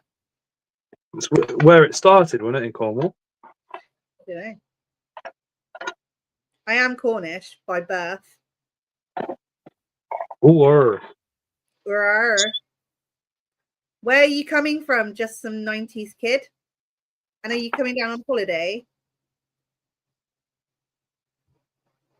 I put my hair up and I haven't got. That's Jono from the WhatsApp group. That. Oh, he's Welsh. Then no. Any tip? Chris puffed his chest out when you said you were coming out with me on a day. I didn't really know what the fuck was going on. Wow. Yeah. Chris is married, so he can't really say anything. He's not married. Is he not married to her? Just kids? Nope. Yeah. Chimpy, any tips on pairing?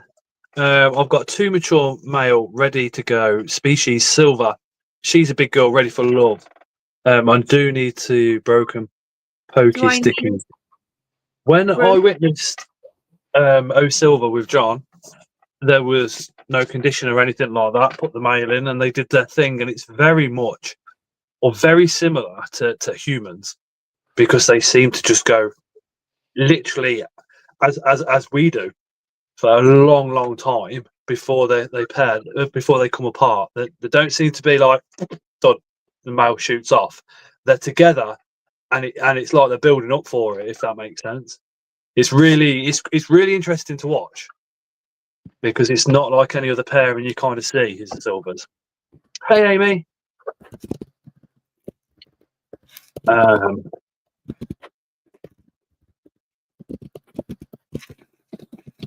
We've been conditioning for a week and watered and made their wanky blankets. Bearing in mind, though, John is a very experienced keeper. And before the male did his thing, the male had gone up his arm, over his back, and come down the other arm, and then back into the enclosure. They are very, very quick Silvers. Very, very quick.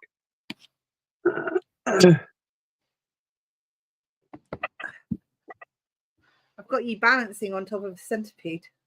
Centipede tank. Hi.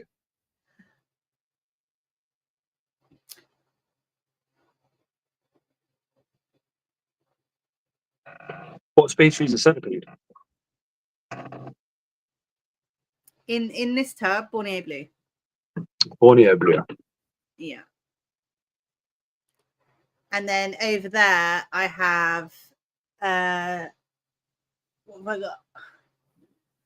I have over here Scolopendra subspecies. And then I have, well, if people like my beads. Hello. I thought I'd pop in and say hello because I haven't spoke to you, either of you, for a long time. Been a while. It has been a while. My audio all right? Sorry? Is it my audio all right? Yeah. Awesome. So, how have you been? Hi, Jason. Hello, how are you? I was thinking of you today. I went out for dinner today. Guess where we went? The Lukey Shrink. We did. Luffy, sure, yes. Oh, it's nearly there. Yes, we went there today for dinner. There's you're the second person that said that you thought of me today. Yeah, mine was for something slightly more wholesome than underwear, I think. Yeah. Well, rat underwear or something. Rat underwear, yeah. Bit much. Does Scott know his camera's gone off? No. So how have you been? Being a little bit bruised here from my glasses because I think I smacked myself in the face when I was dancing in my car driving today. I had a job interview. Dancing in your car driving? I suppose you have to stand on the seat to see over the wheel, don't you? I was very nervous going to a job interview today. So I whacked up my drum bass and I was like, yeah! And I got there and I was so nervous. You've not messaged me in a while. What was the job interview for? Scott, I don't know if you can hear us, dude. Your camera and audio. That's it. Now you're back. Yeah, that's a message. Message, my little bro. What job? Medical secretary. Oh, okay. Yeah. So I got that. It In a Thai massage parlour. It was absolutely hilarious. The most funny interview I've ever done in my life. So I went to the hospital and I'm quite nervous because I'm expecting a miserable secretary. You know, the ones that are like, what's it about, please? On the phone. Yeah. I was expecting one of those. When I turned up, I got to this cafe called the Friends Cafe, and there was this little old lady there. Like, I mean, when I say little old lady, I mean a little old lady. And she went, She can't have been hello. littler than you. She was taller than me, but she was a way older. She was like, could have been my nan. And she was like, hello. And I was like, hi. Now I'm like still buzzing and nervous and hyper and yeah. So I've like reined it in. I'm just grinning. And she's like, I'm Linda, proper Cornish, full on Cornish maid. She was, I'm Linda, and we're going to go upstairs. I was like, okay, gone upstairs. There's another little old lady in this room waiting for me. And I'm thinking, they got bingo dabbers, Jason. They had bingo dabbers ready to dab the boxes of their checkbook. Yeah. And they had one biro and two pieces of paper that was stapled at the corner. I got in there and I sat down. She was like, this is Anne. I'm Linda. And I was like, hi. And they were like, right. And then the other one went, have you checked her identification, Linda? So I was like, oh, do you want my ID? Chat. I was like, do you want my ID? And they were like, yeah. So I gave them my driving license. They didn't photocopy it like at, normal places. They held it against my face and went, yeah, it looked like her, didn't it? Yeah, it does. And then she like knocked the other one. What do you think? Yeah, all right. And then they dabber. That just sounds like something that you do in the West Country Standard anyway. Then they dabbed their box. So I was like, okay. And then they were like, right. Remember the League of Gentlemen? Yes. Gentlemen. That sounds like it's straight from that. Yeah. And then she was like, right, what do we do next? What's the next on the list? And they're both looking for the same page. There's only 2 pieces of paper, but they're both looking for the next thing to do. The next thing to do was to ask me about myself, but they were talking like I wasn't in the room, and they were literally in front of me, and they were like, right, next thing we got to do is ask her about herself. So we'll find out about that in a minute.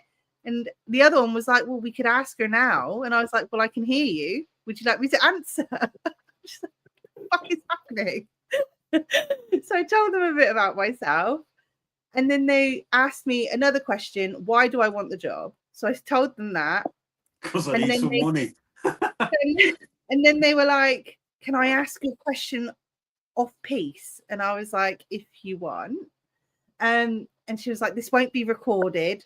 I was like, okay. And they were like, what do you do with the tarantulas? You said that you do in your hobby. And I said, well, I pair them. And she was like, what do you mean? I said, I make them have sex. They both burst out laughing. They were like, I think we need a cup of tea and a bit of cake, Anne. I was just like, this is hilarious. And then they were just like, they said, have you got any questions? I said, well, yeah, your advert doesn't tell me what days, hours, nothing about the actual position. Can you tell me a bit? No, we can't tell you that. That's part of a different department. We'll find out and we'll let you know. All right, if you get the job. No, I need to know before I get the job. Like, I need to know what I'm doing first. Anyway, they were like, that's about it then. And I was like, oh, okay. That's the interview. It literally took 15 minutes. And then we went downstairs and they offered me to sit and have a cup of tea and a piece of cake with them, and I declined because it smelled of like it was a hospital. It just smelled. So I was just like, no, I'm good. So you turned down cake. Yeah, but it was from I didn't like the look of the tape. Like it was all open, Jason. It wasn't covered.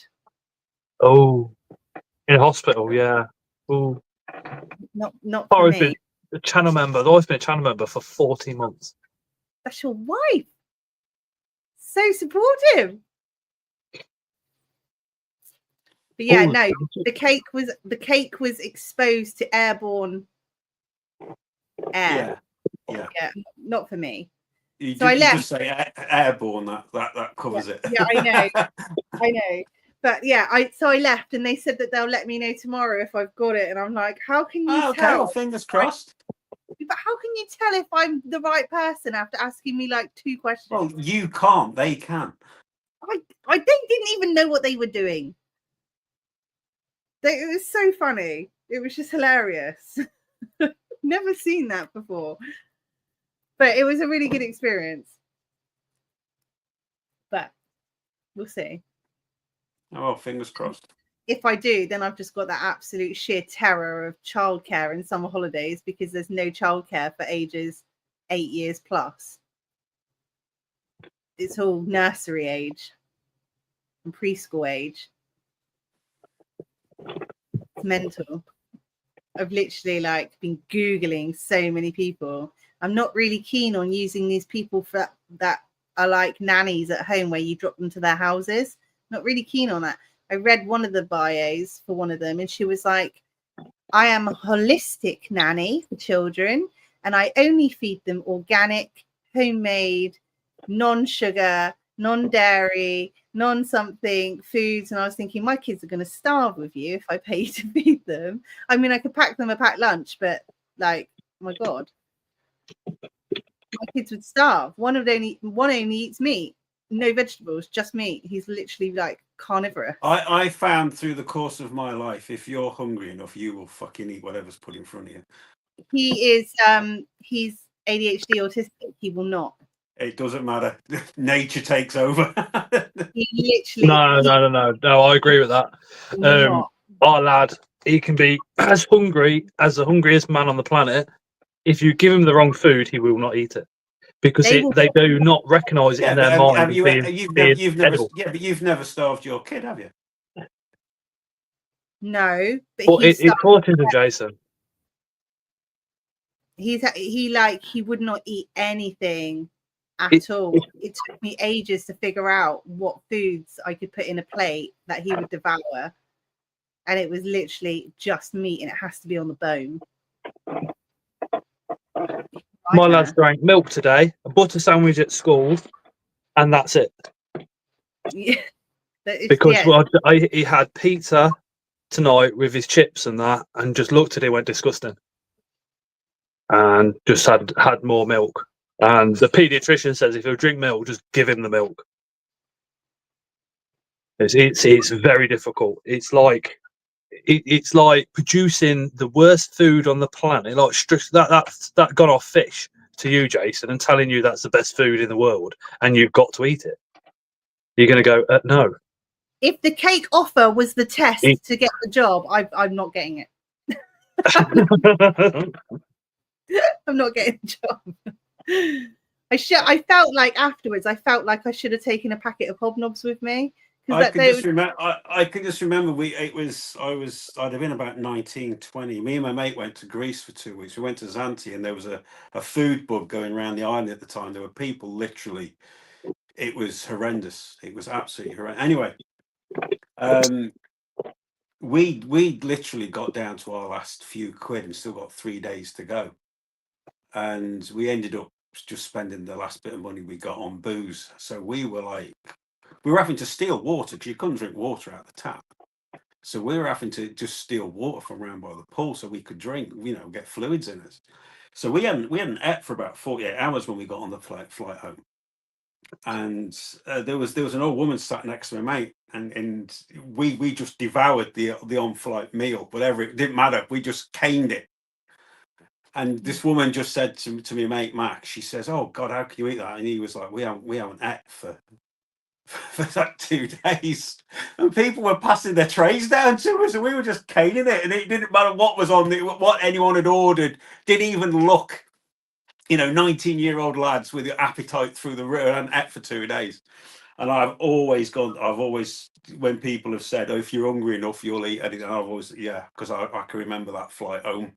You could have put, as long as it was edible, I would have ate it. Don't matter what it was, I would have ate it. I was so hungry. Yeah. No, one of them. It was the fact we literally got down to our last, whatever it was, €20. Whatever, I don't know what the currency was if it was euros then when I was 19. We literally were like, if we really budget this, we can just about feed ourselves for 2 days, or we can just get slightly more fucked on alcohol. And we chose the alcohol. Screw, eating for the next 2 days. No. I need food. I need food. I was so grouchy when I turned up to Taunton. I was really grumpy. I've been homeless. I know what hunger is. It's flipping horrible. It is And I horrible. blame that for me being so fat now because I don't waste food. I'll eat it. Yeah, there's a guy at work doing fasting at the moment, and he was chatting to me about it, and I said, I said I've not done it. I've done like the intermittent where you do it with like in a certain hours in a day where I don't eat. I do that, but I don't consider that fasting. I just consider that to be I eat in a certain period of time. And I said, for me, outside of religious beliefs, I said I just see fasting as a fad.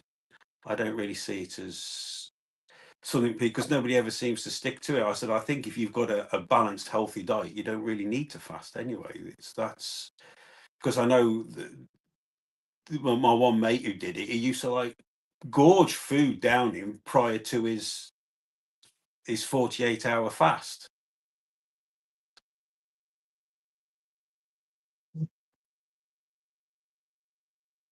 That's right, Lee. Sorry, do my nose. I didn't want to do it on the screen. Yeah, I mean, I know people that fast that lose weight, and they say literally, they say mentally it does them the world of good. It's not actually for weight loss, though, is it? I don't know. They've lost weight on it. Don't know what they're doing. No, apparently Body people goes do into it. this People state do of it. People do it because ketosis. when your body goes through that 48-hour period, apparently it's supposed Oh to no, devour cells that are intermittent fasting. self purifying.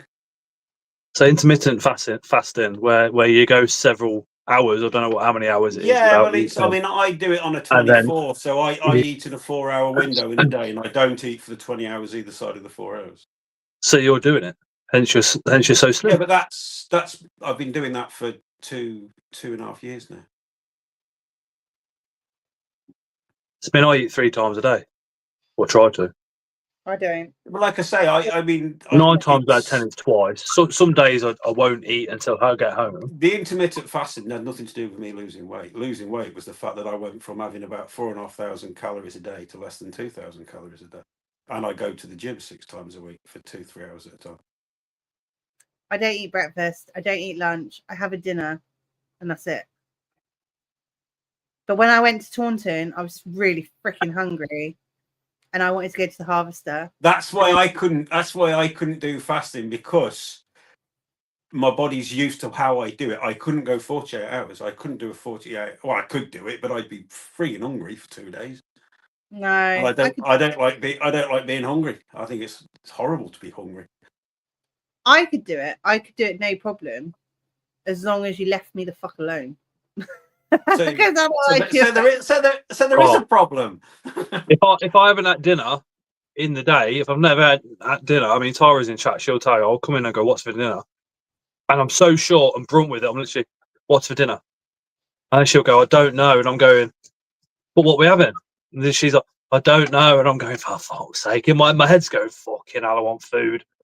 I was out with my mum and dad and my daughter today, so we went out for dinner, and I said to them, because I've just had 2 weeks off work, and I've had no sugar this year. I've had no processed sugar this year. I stopped having it on January 1st, and so I went from eating cakes pretty much every day to having no cake at all this year. And the other day, what you're going to end up with, though, Jason. You're going to be like 150 years of age with no friends, because we're all going to be dead. And Jason would be like at 150 going, "Yeah, I used to know this bloke called Scott, had a YouTube channel." Yeah, I mean, the thing was, I did the one day, because I think my weight had gone down to 11 stone 2. I thought I'll go and get myself a bit of cake. I'll have a bit of cake today, because I've gone way below my target. And I've said to Mum, Dad, today I didn't really click. But the following day, I was in such a bad mood. I was losing my rag with everything. Any little thing was like setting me off, and I was like really swearing at everything. And I said it was because the day before I'd had processed sugar. It had sort of flipped me out and made me like really bad tempered for a whole day. I mean, even by my standards, bad tempered. Carbs and cheese for me, because you melt cheese on food. I'm eating the food because I love the I melted don't. cheese, and I can don't do it every single day, and I know that's my downfall, and I know that's what keeps weight on me, but I still do it. cheese. It's Yeah. it's when you're skinny, and I have been skinny. It's so easy to go, oh yeah, if I ever get fat, I'll just lose the weight. But when you put the weight on and you think about a diet, it's so hard to get that diet past a couple of days and to actually get into it. That is absolute willpower, I think. Cheese makes me ill. Yeah, I must admit, I quit eating the cheese. Oh, I love cheese. It's over 2 years ago. Well, I went to the Harvester. Cheese board at Christmas. I went to the Harvester the night before Taunton show, and I had a full rack of ribs. I had loaded fries side. I had a side of calamari. I had all-you-can-eat salad bar. I had some cornbread. I had onion. I had everything. Like I literally ordered everything, ate all of that. Then I had a pudding as well. Chris didn't eat his pudding, so I ate the rest of his pudding. Oh, I was hungry as fuck. And then we went back to the hotel. Yeah, I do. And then we went back to the hotel, and I was like, oh. So we picked up some McDonald's for Aaron, and then I was just like, oh, I could eat some chocolate now or some sweets now. I was so hungry that day. I was really grumpy. But you don't mess with a woman when it's Woman Month. When she's hungry. Yeah, Tara said her diet is seafood and eat it. And she just don't put the weight on. She could eat what I eat a day and not put weight on. No, I mean some people are like that, aren't they? You know, it's some people just have a naturally higher metabolism than others. I get quite curvy, so it goes all on my hips, my butt. You can literally watch my videos back and see I've gone from skinny to fat. Go watch one of mine from about 2.5 years ago. You've gone the other way. It shocked me. I had to go and check something on one of my videos, and it was from about 2.5, and I was like, "Geez, I can't believe I used to look like that." No wonder people don't recognise me. I mean, I also don't mind being fat. I'm quite comfortable. I'm at my biggest I've ever been. It's all about if you're happy. If you're happy, it doesn't matter. It doesn't matter if you're happy. I lost weight because I wasn't happy. I quit drinking. I quit drinking because I knew it was doing no good for, and it doesn't do any good for you. It doesn't. Don't expect anybody else to quit drinking. I quit drinking because it was doing no good for me. Same reason why I quit smoking and I quit vaping and I quit takeaway food. I've been on that side of the fence. I'm now on this side of the fence, and I know I'm 100 times better off here than I ever was over on that side of the fence. I'm not going to try and turn anybody else off it. You're all adults. Do what the fuck you like. It don't affect me. Well, the only thing that worries me now is I don't give a fuck what anybody thinks. How I look is how I want to look, and that's as simple as that. So it doesn't bother me if somebody says, "Oh, you're fat, you beat this or anything." No, it's just war off a duck's back. The only thing that I worry about now is the birthday that's just gone, 46, 4 years from 50, and I'm overweight. That plays with my mind some days. Dude, I'm 11 stone 4, and according to the digital thing on my scales, it classes me as overweight. I'm more than that.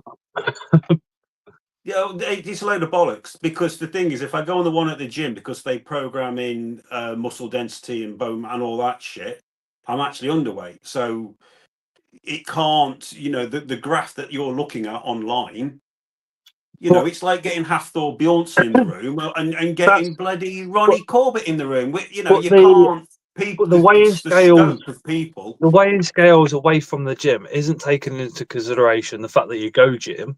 Therefore, the body mass that you've got is going to be more dense because it's muscle fiber and not fat. So it's going to weigh more than what that mass of fat would be. Do you know what I mean? So a ball of fat this big is going to weigh less than a ball of muscle that same size. And if you're frequenting the gym all the time, then obviously your body weight is mainly going to be muscle, which is going to make that machine think that you're heavy. Almost Well, I 20 say past 10 at night. And got me hungry. the thing they've got at the gym, they actually program it all in for you, and it gives you a more sort of Exactly. accurate reading, shall we say? So I mean, the thing is, it's like, I mean, I don't want to go any lighter than I am. I'm quite happy. My target was 11.5 stone, and I'm below that. So The other thing that worries me is my older brother. He's put the weight back on again now. But a couple of years ago, he lost the weight and he looks so old in his face. And I've seen it yeah, with quite a few that's. people. And that's worrying me also. Well, I mean, it Because, shouldn't worry you. It's almost like a trade-off. If you put weight on, you will look a bit younger. yeah, Because it gets rid of all the wrinkles. yeah. Like, it's literally like, yeah, Botox. Yeah, when you and the thing is because the skin will all it'll sag. You see, Matt Tarantula Rookie as well, he did the same thing. That's how me and him Well, originally got talking on Instagram because he lost a lot of weight and become extremely healthy. Nick said, Jason, if you don't mind me asking, how'd you lose weight? well, I initially I lost weight. It was 2 years ago. I lost 4 stone. I used to be over 15 stone. I was 15 over 15.5 stone. I'm now. I say I'm 11 stone 4. I did it in 19 weeks. But I say I went from 4,500 calories a day. Literally, I went out for my daughter's birthday and I thought I'm quitting drinking tomorrow. So I quit drinking the next day. I've not drunk since. That was 2.5 years ago. And I joined the gym about 2 weeks later. I went from 4,500 minimum calories a day to less than 2,000 calories a day, and I've stuck to that for 2 years. And I used make everything a challenge. Keep everything personal to yourself. Don't watch YouTube. Don't watch these stupid dietary things because they want you to keep coming back. So they'll keep All setting about the you money. more and more. Do the challenge. Every single human being on earth knows what's a healthy diet and what's an unhealthy diet. So you don't need someone to tell you that. And make your diet part of your challenge. Just go and find healthy foods that you like. That's what I did. I mean, I started eating fish. I stopped eating potatoes, cheese. I didn't order takeaways anymore. So I replaced pasta with bean sprouts and potatoes. I had sweet potato and things like that. And I created all these different dishes for myself. And that became another challenge because it starts in the kitchen. I mean, a guy at work told me you'll never out-train a bad diet. Doesn't matter how many times you go to the gym. Go to the gym 8 hours a day, 7 days a week. You're not going to out-train a bad diet. So it's 80% kitchen, 20% gym. And then the same with the gym. I don't do press-ups because I hate them. I don't go running because I hate it. But what I do like, I do. I found things that I like doing in the gym, and I challenge myself, and I set myself challenges every month. So it started off with doing an hour on the cross trainer. That was one of the first challenges I set myself because it used to be I could only do 20 minutes on the cross trainer. So I mean, this month I was literally, it was just 2 weeks ago, was to do a solid 4-hour training session. And that was literally an hour on the bike. Then I got off, an hour on the treadmill, then an hour on the Stairmaster, an hour on the cross trainer, literally. And I put it on my Facebook so people could see. There was only like about 30-second gaps in between each one. On and I that did it. basis, you should be able to do a marathon. And I did it. Well, no, because I wouldn't want to do. You see, that wouldn't interest me. This was just something I set myself. This is just a little challenge I did for myself. And I set myself these every month, and it's a personal thing too. Don't ever compete with somebody else. Just set yourself little, doesn't matter how small the goal is, set yourself little targets and just do it. And don't treat it as a diet, because if you treat it as a diet, you're going to come off it. Treat it as a lifestyle change. And everything that you set yourself, and make it something it's a challenge, but it's an achievable challenge. And don't get down if you fail, because everybody fails at some point. Everybody, I go to the gym 6 times a week now. But I mean, I got up this morning at 5:30 to go to the gym. I didn't want to, but I went. And but then you feel good because you have got up and you've got your arse there and you've done something. Nick says, thank you for answering. She's carry accounting as well. She's lost a stone since January. That's good. She's doing well. Yeah, Says, well done, that's awesome. Chris said, if you spent an hour on the Stairmaster in my gym, I'd pull you off because there's only one in there. There's only two in mine, but but yeah, it's just about. I mean, I only started using the Stairmaster this year, but you see, this year because I upped things, I said whatever I do on the cross trainer, do at least 50% of that on the Stairmaster. Stairmaster is a killer, but you literally, I remember dripping, absolutely dripping sweat going on the Stairmaster. It's not as hard as walking upstairs. Stairmaster isn't as hard as walking upstairs. The Stairmaster is one of those things. The bodybuilders, when they've got a show coming up and they've got to drop that last half a pound or whatever, constantly on the Stairmaster. You sweat well on it, yeah. Yeah. It's not as hard as walking upstairs because you're actually static. On a Stairmaster, you're static. When we were training and that, I never did competition, but I used to train with the lads that were doing competition. And the Stairmaster, they would be on it for like you do, a long time. I mean, the longest I'm on a Stairmaster is an hour. I mean, but on the cross trainer, I've done 3 hours without a break. That's without stopping. Nick, you need to wear one of these. Hold on. Do you know where you work, Jason? I do because I have to go You need there. to wear one of these. Do you use the manual valves? Yes. Can you see it? Do you have manual shut-off valves that you can use while the system's pressurised? Yes. They would have come from where I work because we're the only ones in the UK that supply them. Yeah, we're the only ones that have got the actual design as well. All right. Okay. If you want any more, drop me a message. Okay. Well, it's the maintenance manager that does all that side of things, not me. I run the electric wells. No, you need to get one of these, Nick. Look, can you see it? What, your rat underpants? No, this. Look, can you see it? Wait a minute. You're wearing black and black with a black background. Oh, it's one of those rat G-string things. Look at this thing here. This body. Why don't you just say what it is? It's like Also says Chris. Get stuck. It's like one of these bodysuit things, but what it does is it holds you in. So when you're eating, like it stops you eating so much because you just can't. It's kind of like an external gastric band. I just like wearing them because, well, I just like wearing them. So there's a mutual friend of all of ours that went for a gastric band, and he's lost a lot of weight in a very short period of time. But I don't think I could do the operation just because it's an operation at hospital and stuff. Also, it's.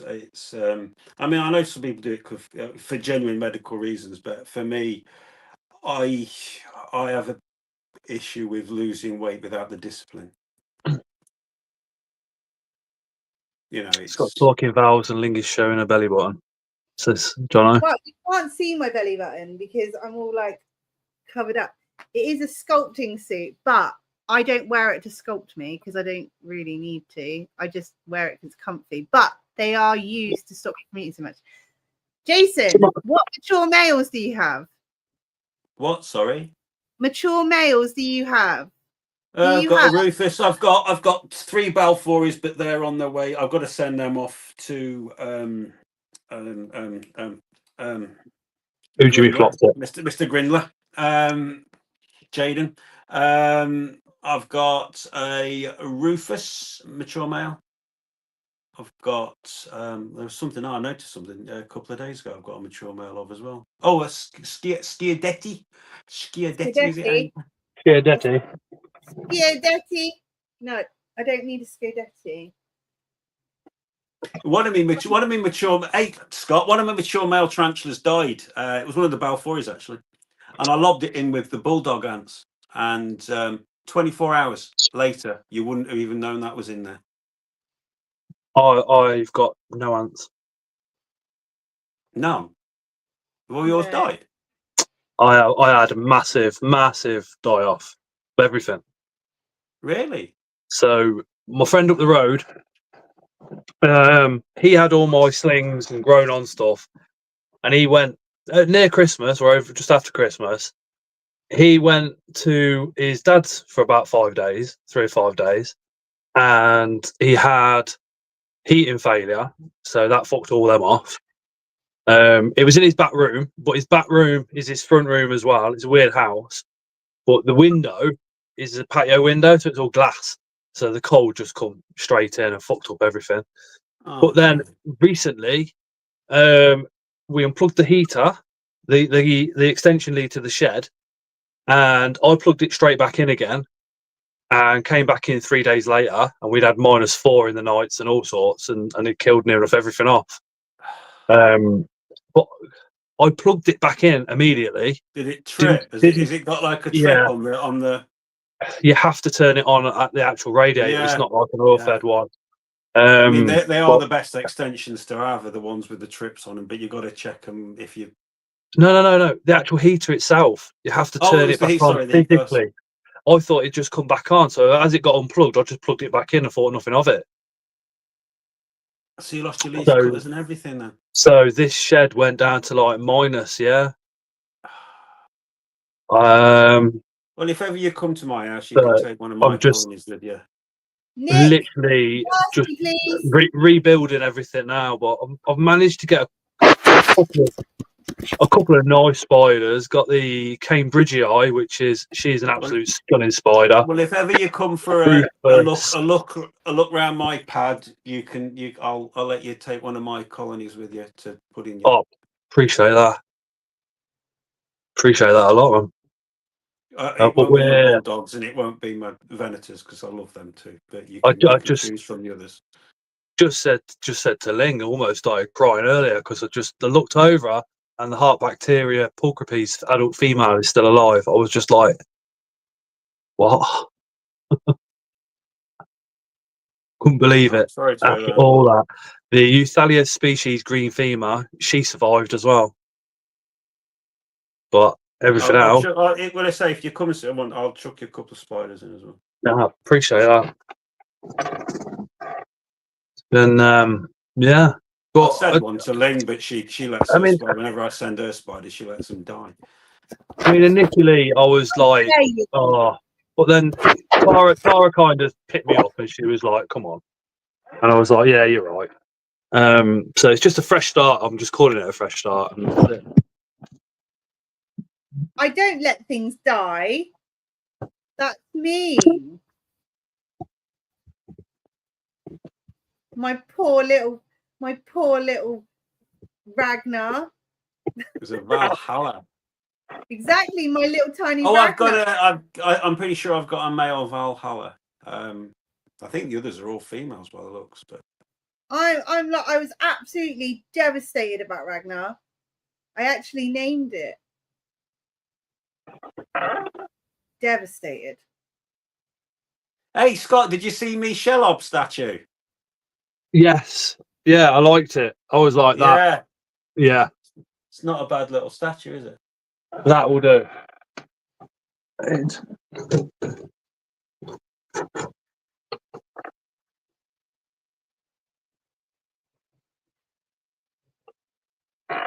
It looked nice next to that one. Yeah, well, you've already had one off me. Okay. Oh, look. Can you see, Jason? Oh, have you got your picture on the wall, have you? Oh, yeah, I can see it, yeah. Somebody was asking me after that one, actually. Somebody was after that one, and I said, well, I don't own it anymore. I said, Ling's got it. It's my prized possession on my wall. Everyone sees it as soon as they walk in. That. Oh, sorry. It is my birthday gift of Jason. I can't do this weathering shit. Weather lady shit. There you go. Hold on. It's Leon, my favorite film, and it is a pencil drawing of Leon. It's amazing. Oh. there. Jono, we've got to be ever so nice to Jason to get him to do that. Do what? And mate, right. Let me just show you what gift I got off Jason. And he might. Jason, can you do a tour of your Lord of the Rings stuff? Please. We haven't done it for ages. You got some Lord of the Rings And your Predators. Okay. Are you, Jono, you're gonna go. You're gonna go mad if you haven't seen Jason's stuff before. Honestly, it's worth sticking around to watch this. This is extra special.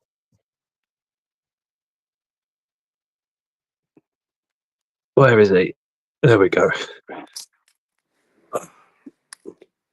In fact, I'll put it deserved actually. Let me solo layout. There we go. Is that coming up all right? Is that? Yep. Why is that? Hang on.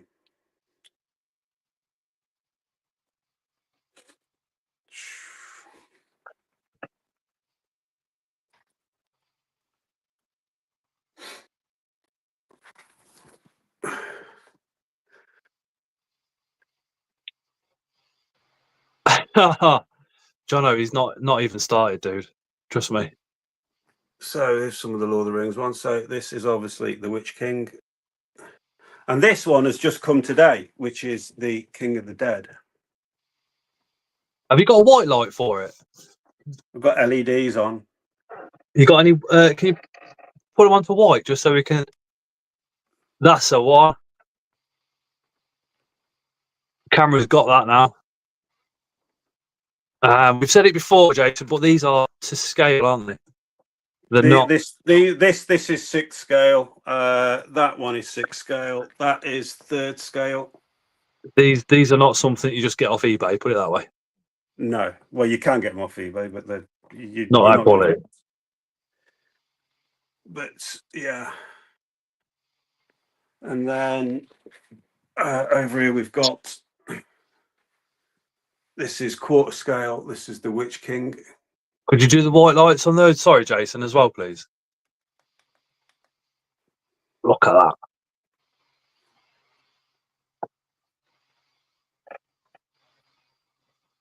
And then the Sauron behind.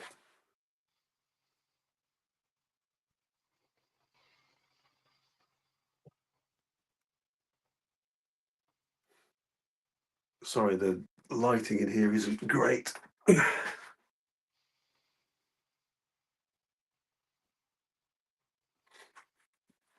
And then I got my Terminator, which is 1/2 scale.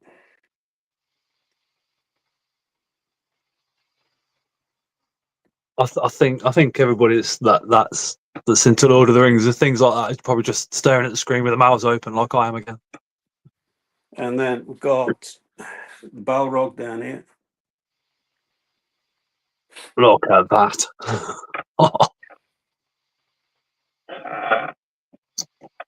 And then we've got 3rd scale Jungle Hunter Predator here. Jono, if you look at Haunt of the Collector on YouTube, you'll see all of these. Do you remember when you came, Ling, and there's fish in the water and Chris thought they were real? I was on my hands and knees and I was like, there's fish in here. And he was like, seriously? So I've got a City Hunter bust over there, and then that bust there is actually, that was separate. That was limited edition. I'm the only person in the UK that's got the deluxe Pred and the bonus limited edition closed mouth bust. And then I've got Berserker Uruk-hai up here.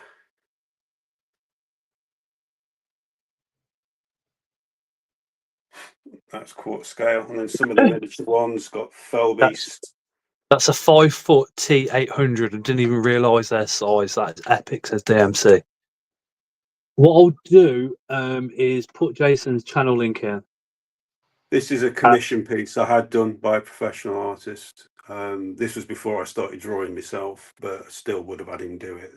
This is one of the guys that got me to start drawing again. I'll have to go upstairs now. Oh, I've got some World of Warcraft on there. Oh, we're going to see my favourite one now. Which one? My Oh, friend there's in the what's it one on there? Because obviously there's the Shelob one that came the other day. Oh, I like that. And You need the better Shelob lighting one- so we can see that detail. The Shelob's really good, quite good actually. In all fairness. My For a favourite miniature. coming up now. Which one's your favourite? My friend in the bedroom. I love that door. Absolutely love that door. My friend in the bedroom that's the same size as me. So we've got Look at that. Oricite. so we've got alerts. Look at that. I had the base all custom painted. On that one. Then we've got Frodo and Gollum down here. In Shelob's lair. The light of a loon does light up. And then we've got There it is. 1-1 scale Nazgul. Have you got a This is Goth Mog? life-size. I'm You got a stood Goth next Mog to it. statue, Jason? Sorry? I've got Balrog's over there. I've Goth got Mog. a photo of me stood next to this, and it's the No. same size as me. Yeah, this is life size. This is Yeah. life size. I've got Morgul blade. I don't know why everything's being mirrored imaged on. So that what's that? Just under 5 foot tall. Well, with the sword, yeah, it's over 5 foot because it's one because there's the UC sword on the wall there. That's Bigger the than United me. Colour. I've got a picture of me And with I've it. got that's actually signed by Liv Tyler, which I got from Comic Con. It was the only one available, so I bought that because I met her. Hang on, got a photograph of me there with Liv.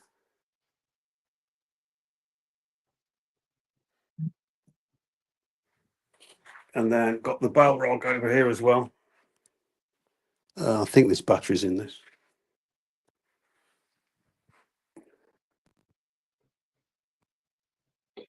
That's stunning. I prefer the one downstairs, but that one there is still And a jaw about dropping. Boris. Typically, there's not one bugger out, I don't think. Which that Balfouri setup is actually as to the island that they come from as well. That's not just sand and soil. Jason's thrown into that. That's that. Got some Star Wars Lego down there. I've actually got some Lord of the Rings Lego.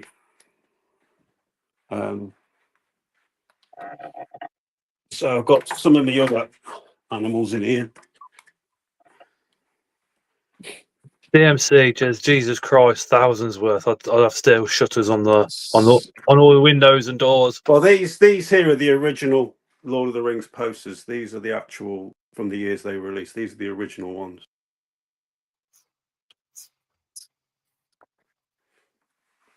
So I've got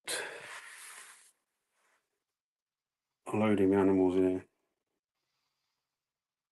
And I've got, still having to sort out in here, there's the Lego Rivendell there. And I've got a load of stuff still to unbox there, and some down there that I've not opened yet.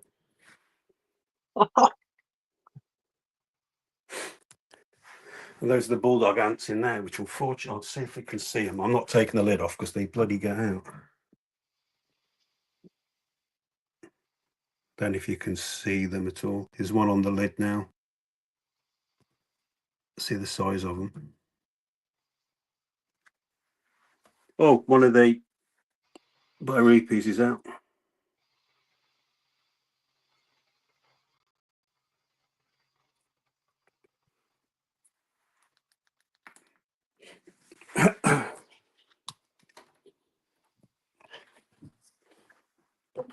And I've started to get original artwork here as well. This is all 2000 AD original artwork here. That's Ian Gibson there, who's sadly passed away now. Got that in an auction. That one's Clint Langley, and that one's Mike Perkins, signed by John Wagner as well. DMC said, I thought I was lush with a couple of hundred worth of figs and bits. We'll have to do a Tuesday live and get Jason on from the start and do another interview. There's people that work hard, and then there's Jason.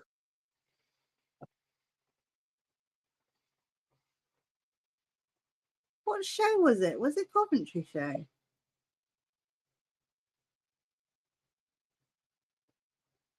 Why can't I find the pictures? Sorry about that. You'll have to. I put the one thing down, and the other one, it's cut off for some reason. You got any of your artwork to hand? Yeah, it's here on the table. Which Hold on. I mean, you just say drawings. This is more the drawings. It's very difficult to show it on here though, so because it's on A2, so it's and I've literally the other books. Hang on, I think I've got the one here. Oh. So the last one that I did of A4, there's the one that you've got. Yep, stunning. In fact, if you come and see me, I'll give you the original. Oh my word! So the last A4 one I did was that one. Is that coming out all right on there? That it's just how you've got that shine on the eyelid to make it look like it's actually wet is just beyond me. I can't fathom in my head how you can get pencils and do that. Honestly, it's just. So I'll try and show you this. No, this is mind blowing. So I'm currently working on one which I've not shown anyone yet. So I don't know how well these will show up on here, Scott, because obviously that one is another just. They're all absolutely incredible. Is the best way I can describe them. That was the first A2 one I did. How many hours did that one take you that you just shown? I can't remember. This next one took 47 hours.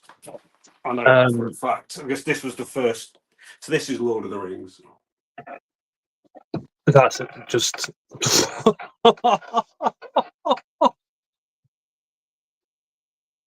So that was 47 hours, that one. 47 hours of drawing. That is just. Again, I mean, Jason does commission pieces as well, and you can buy the prints. How do people contact you? Facebook, via YouTube, Messenger, obviously. If you know me, you'll have. Best way then is if anybody in chat wants to get hold of Jason to do one of the commissions or wants a print of any of these pieces of art that he's showing, drop me a message if you're in the WhatsApp group or drop me a message on any social media and I'll put you straight in contact with him. Are these coming out all right on there, Scott? I can't. Yeah. Please bear in mind though, Jason works long shifts and if he's at work, he's at work. So if you message him and you don't answer, give him several hours.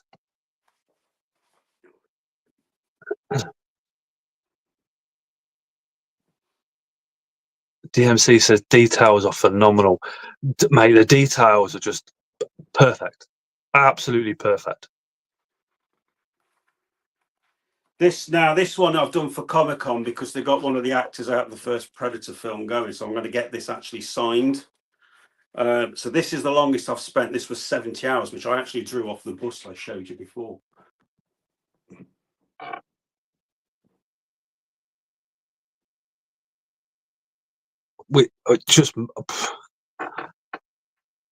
It's not very often I'm sat here thinking what words can you use, but I'm sat here like again going. And this next one's for Comic-Con as well because there's 5 actors from Aliens going. So this one again I've drawn just to get signed by all the actors from Aliens.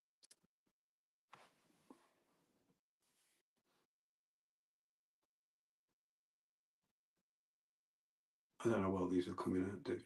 DMC says if I have those skills, I'll be working for sort of a TV studio. Funny you should say that. And that's, and I've got the Voldemort one, but that's actually in a, I'm afraid that's in a, I've got a portfolio that I'm doing just for my Comic-Con ones. I'll see if I can show it you, but I don't know whether I'll be able to.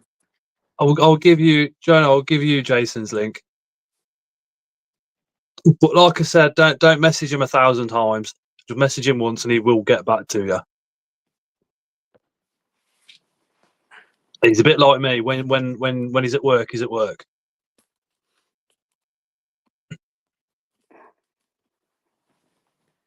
Yeah, so I've got this Voldemort one I took to Comic-Con in November, and I got it signed by Ray Fiennes. But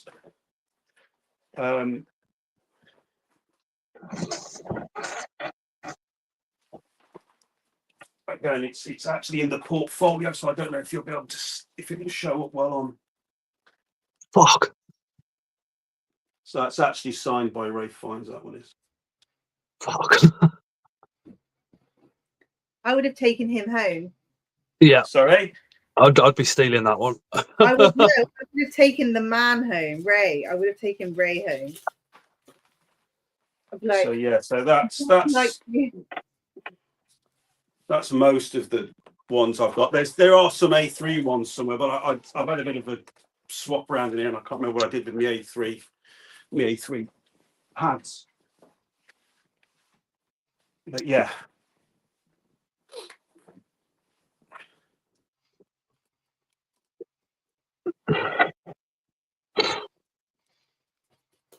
There we go. Thank you, dude. No worries, any you lot. Sorry? You have a new fan. Sorry, you're breaking up, Link. Somebody has written, Scott, hit me up with Jason's shiz. I'm on this ting. Just amazing. Oh my God. Thank you, dude. It's only you guys I piss off. He's ADHD, excitable. But no, it's fine. It's fine. But again, if you want an original piece off Jason, he does do commissions. He also sells prints. Yeah. So if you want to get in contact I'm with also expensive. drop me a message. Commissions aren't, because obviously it's time. It's time. Because you pay for the art, but then you also pay for the 40, 50, 60 hours spent doing it as well, which is I just blows my mind when you say you spend 47 or 70 hours on a piece. It's just like how that is concentration levels off the scale. That's when I say 47 hours, 70 hours, that's drawing, that's not sketching. That's not all the time I spent sketching it out. I suppose that concentration, that detail has got you to the position that you're in at work and the money to get everything that you have as well as. No, I don't, because there's other guys doing my job who haven't got my ability, shall we say. This must be the same mindset.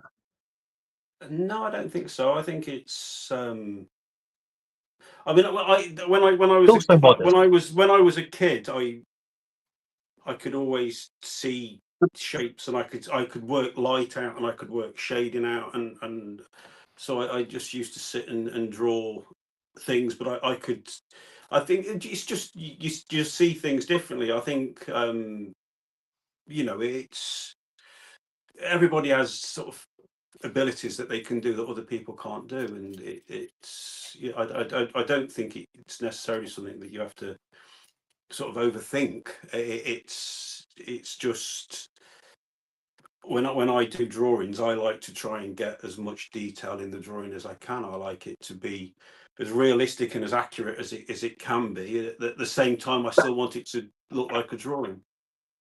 Well, like I mean, I'm no art expert, Jason, but that just your artwork's always blown my mind. Even when you just first started and you were like, "Oh yeah, I'm not happy with this. I've done this. I still need to improve." And I can remember the stream because we were all sat there going like this, and you were like, "No, there's loads of room for improvement. I've got to practice. Got to get better." And then the next piece was just even better. And then the next one you posted to Facebook was like, "What the fuck?" And now it's just like It's a black and white picture. That it's a photograph.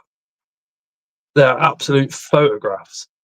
DMC, I find it incredible how you can draw images to such detail. Oh fuck, man. Kirsty is 100% a talent. Absolutely amazing. It's like, I mean, it's like when Jason says he draws, or when Kirsty says it's a talent. It's beyond that. I feel. Well, If it's a talent, that's a superhuman talent. Incredible. What I would like is to give Jason a tattoo gun on me. I'm just doing one for a lad at work now, because I'm very good at what you don't. Well, you do see it on some of them. I'm very good at writing. When I was at school, I was always told that my writing was extremely scruffy, and my spelling was atrocious as well. So when I left school, I actually taught myself to spell, and I taught myself to write neatly. And what I did was I studied just other people's handwriting and handwriting in books, and so I actually, for all them years, because it's worth noting I haven't drawn for 35 years. I only started drawing 2 years ago. Oh, not even 14 months ago. But I spent a lot of time practicing writing. So anyway, my mate wants this phrase from some songwriting app, but he wants it done like it's dipped in water and reflecting in water. So I'm just doing that for him at the moment for a tattoo link. So there you go. I'm doing tattoo design. No, I want you to. No. You actually tattoo. I want you to tattoo me. Well, it's very different to sit and draw on a piece of paper and to actually. Yeah, I know. So you need to go and get a mango, a yellow melon, an orange. You need to start practicing on these fruits. And you can get a tattoo kit, Jason. You get fake skin. Don't use the skin. I've been told by Steve that the fake skins is shit. Use the fruits because you got different layers of skin and thicknesses, and it teaches you to move with the different thicknesses. So do it on the fruits and then come and tattoo me. And I'll just go sleep. Sorry? I'll just fall asleep. I will be literally at your house sleeping like a baby. I fell asleep in the hotel room when I had my ass tattooed. And everyone was there drinking and I was out cold. Huh? Why have you got the lights off? I haven't. Oh, my bloody lamp keeps turning off, on and off. That's it. She's got a live booked in on her OnlyFans after this. So. Yeah. I do, actually. I don't know. It's really strange because I've now met, obviously, I've become quite good friends with a few professional artists, and it's become quite apparent to me that I made the right career choice when I was 18 to not go into art, because I couldn't sit and draw for 8, 10, 12 hours a day, every day, day in, day out. These drawings now, I probably spend 2-4 hours a day maybe, but no more than that, and I have regular breaks from it.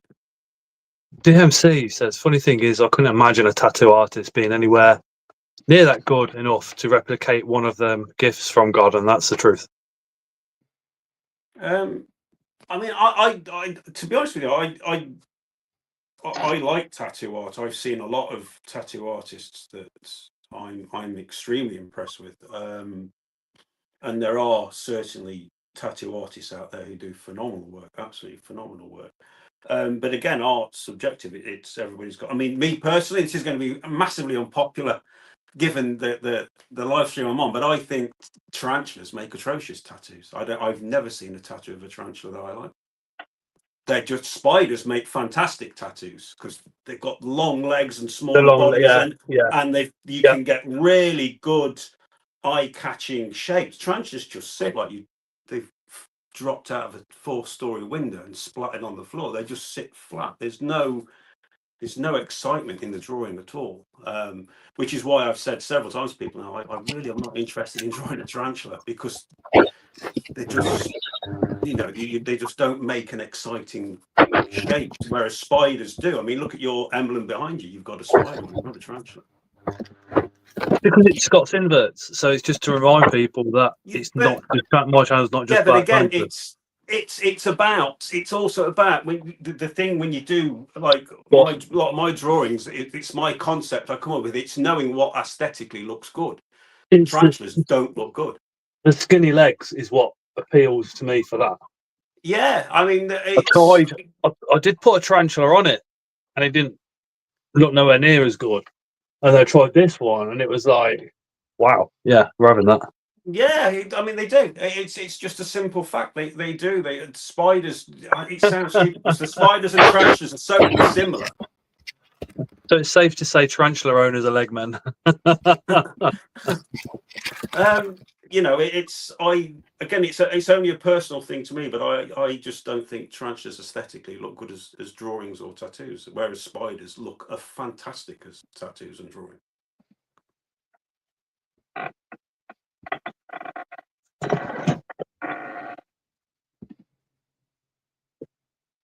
I can't remember. I think that was 30 something hours she spent doing that. But it's all that building up of the paints and building up of the shades. It's like, poof.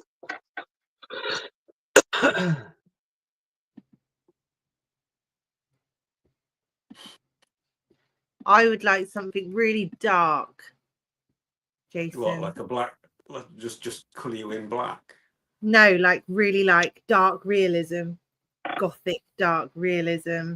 I'm actually I'm doing a drawing now, which is going to be really dark. And then the next one is one that I was going to do it about a year ago, and but you'll like because you like gothic horror. Yeah, it really twisted. I'm doing and it's my own composition. I'm doing Tim Burton's Sleepy Hollow. So I've just literally I was just sat the other night just sketching it out just to see how it looked on the paper. So I was telling Erin about it today, so she was well up for wanting print of that. I like it really dark, really twisted, really gothic. Like I must admit I do love gothic, like the old gothic horror. I think is fantastic. Yeah, really twisted.